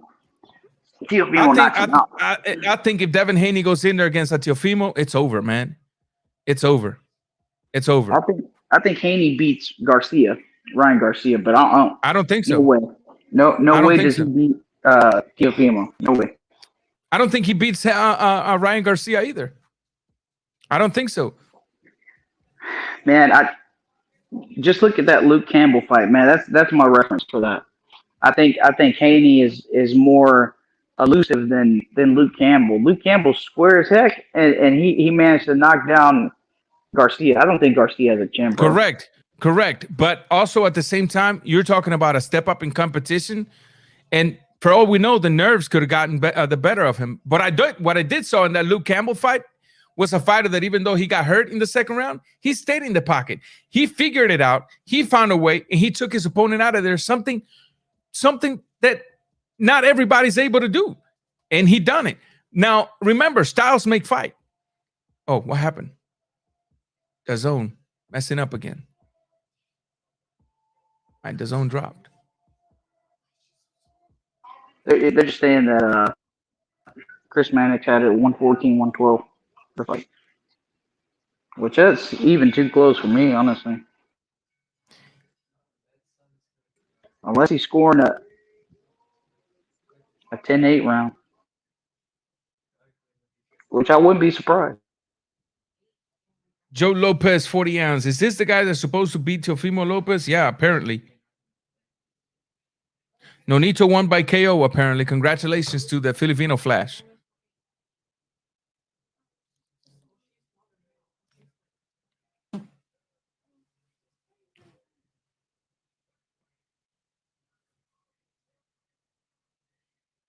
Devin Haney. Congratulations to Devin Haney on this victory. Bill Haney, get out of the cloud that you live in. Continue to put your homie, your son, to some good work. He's still a contender with a belt around his waist. If you put him up against Teofimo Lopez, the fight is over. If you even put him up against the Nakatani after seeing what we saw tonight, the fight is over. This fight's over. At the end of the day, I was expecting Devin Haney to come out here and not see the Devin Haney as seen from the 10th to the 12th. I didn't expect that at all. At all. And we saw Linares stationary with his hands tied up. And we saw Linares that the minute he decided to perhaps put his foot forward a little bit, your son went into survival mode. It's not Ranger hating. The crowd back there was telling you that the fight wasn't what they wanted. It was the crowd booing your son, not Ranger. To the Haneyville citizens, it wasn't Ranger. It was the crowd. It was the crowd.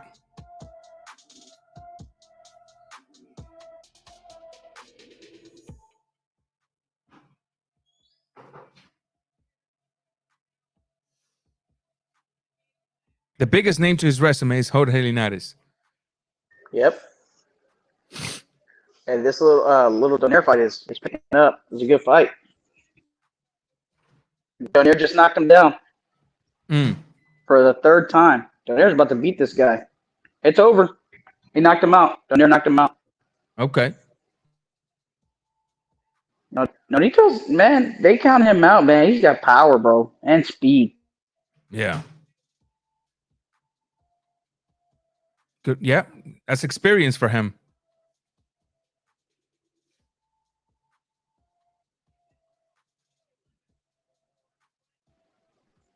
KO, fourth round, man, for Nonito. How are you saying you never heard you spent the entire 11 rounds recuperating? Correct.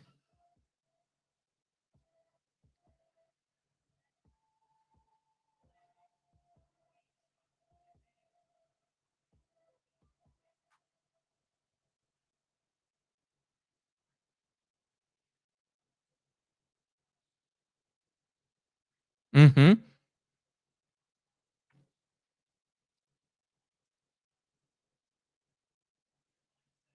Shouldn't surprise you if you know you had no power.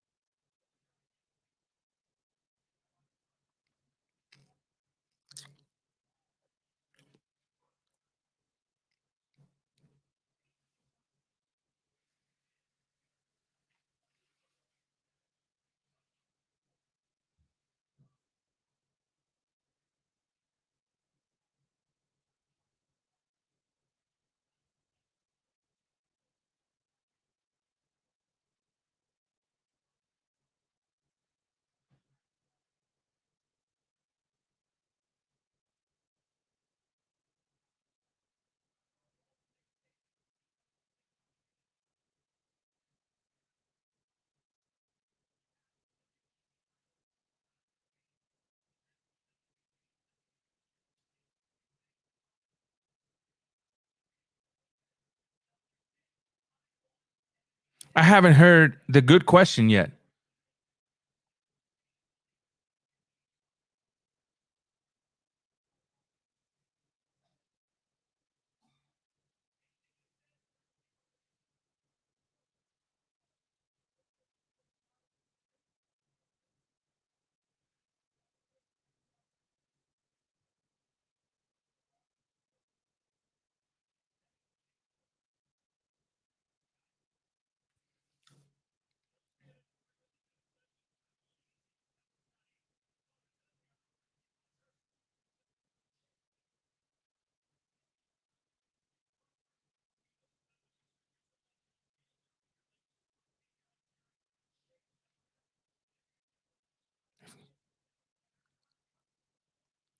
Congratulations.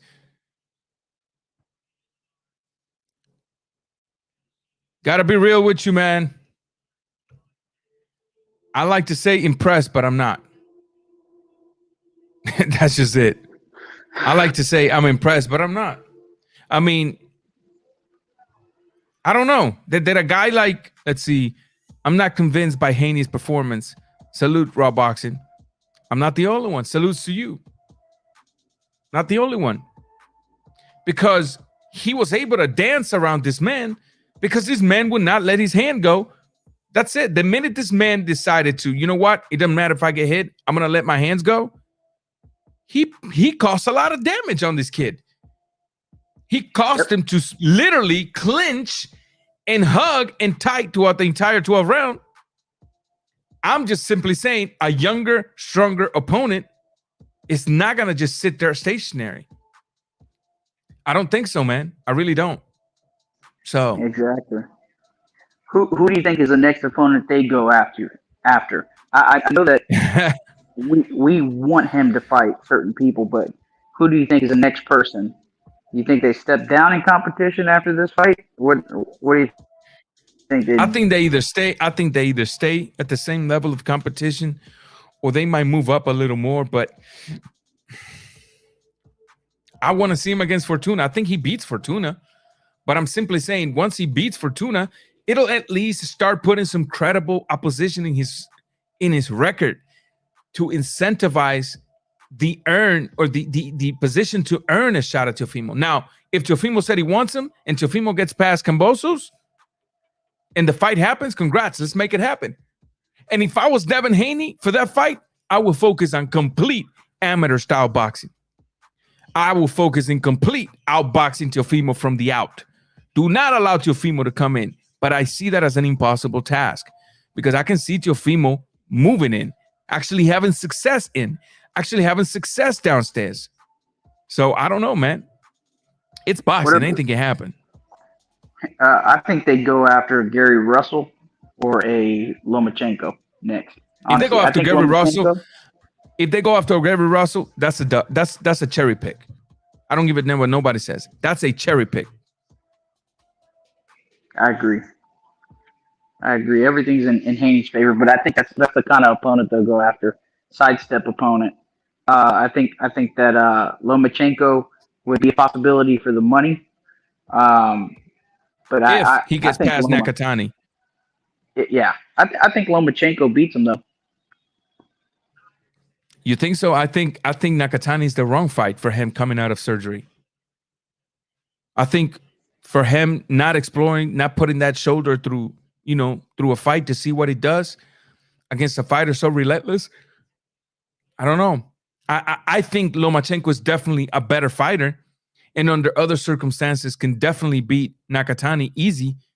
I simply have that doubt. Coming out of a surgery, coming out of this layoff against the Nakatani with a good momentum, against the Nakatani who's not going to stop the pressure, I'm just curious as to what's going to happen. Yeah, man, I don't know. I really feel like maybe Lomachenko could pull it out. Maybe with his movement, but his straight punches down the middle. Man, but I'd have to say Haney definitely sidesteps. I agree with you on that. I don't think they go up from here. There's no way Teofimo looks at Haney with that win. I mean, you're fighting a stiff-legged Linares, and we saw it because he let Haney off the hook, let him hold him. A live fighter wouldn't let that happen. I'm sorry, correct. He wouldn't. Correct. Right now, I was watching Donaire. That's a live fighter.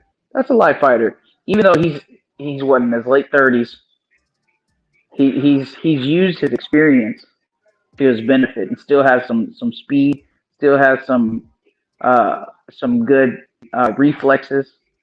Someone like Linares who really didn't have all those attributes but relied on a lot of body punching, a lot of straight punches. Sometimes a decent jab at times completely was negated tonight.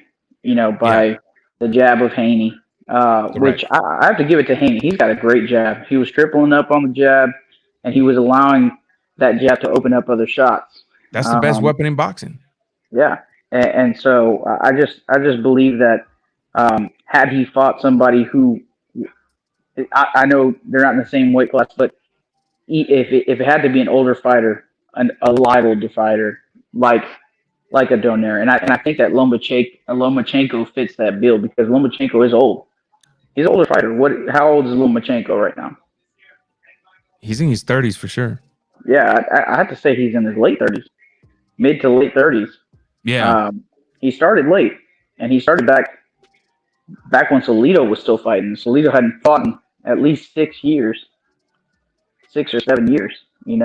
So let that sink in. That Lomachenko is right now supposed to be on a downhill trajectory. So correct. With his age and how much amateur fights he's had. I know he's had not a lot of pro fights, but you got to think about that being your next real test as being Lomachenko. They can talk a big game with Teofimo, but Teofimo beats him all day. Correct. Now look at this comment. Look at this comment.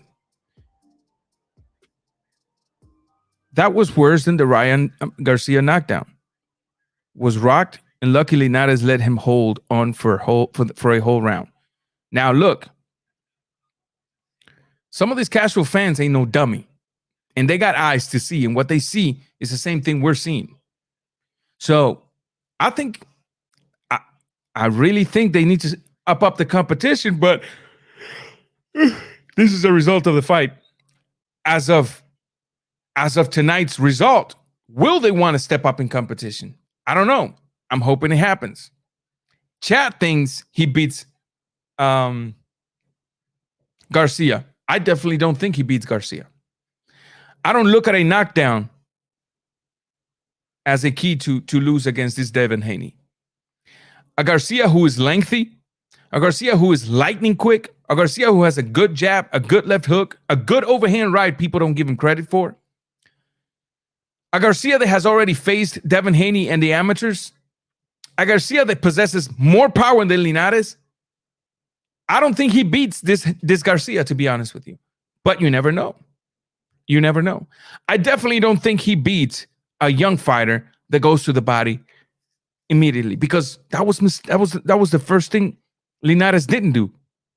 He didn't go to the body at all until the latter rounds.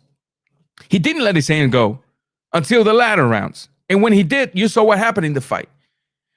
I've said it in the past. I said it on the build-up to Canelo Saunders. What Eddie needs to tell Canelo is forget about the head, rock the body, finish upstairs. The same thing was to be applied tonight because you're going against a very defensive fighter. The head doesn't exist.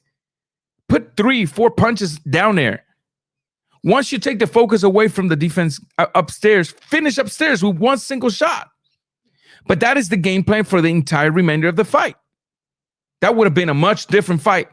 But I don't want to say that this was all because all credit to Devin Haney, because his jab in part had something to do with that.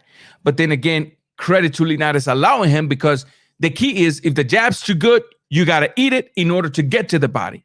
And he wasn't trying to eat the jab, even though he was still eating the jab. So my thing is, if I'm still eating the jab, I might as well eat it while I'm going down to the body. And you all saw what happened when he decided to do so.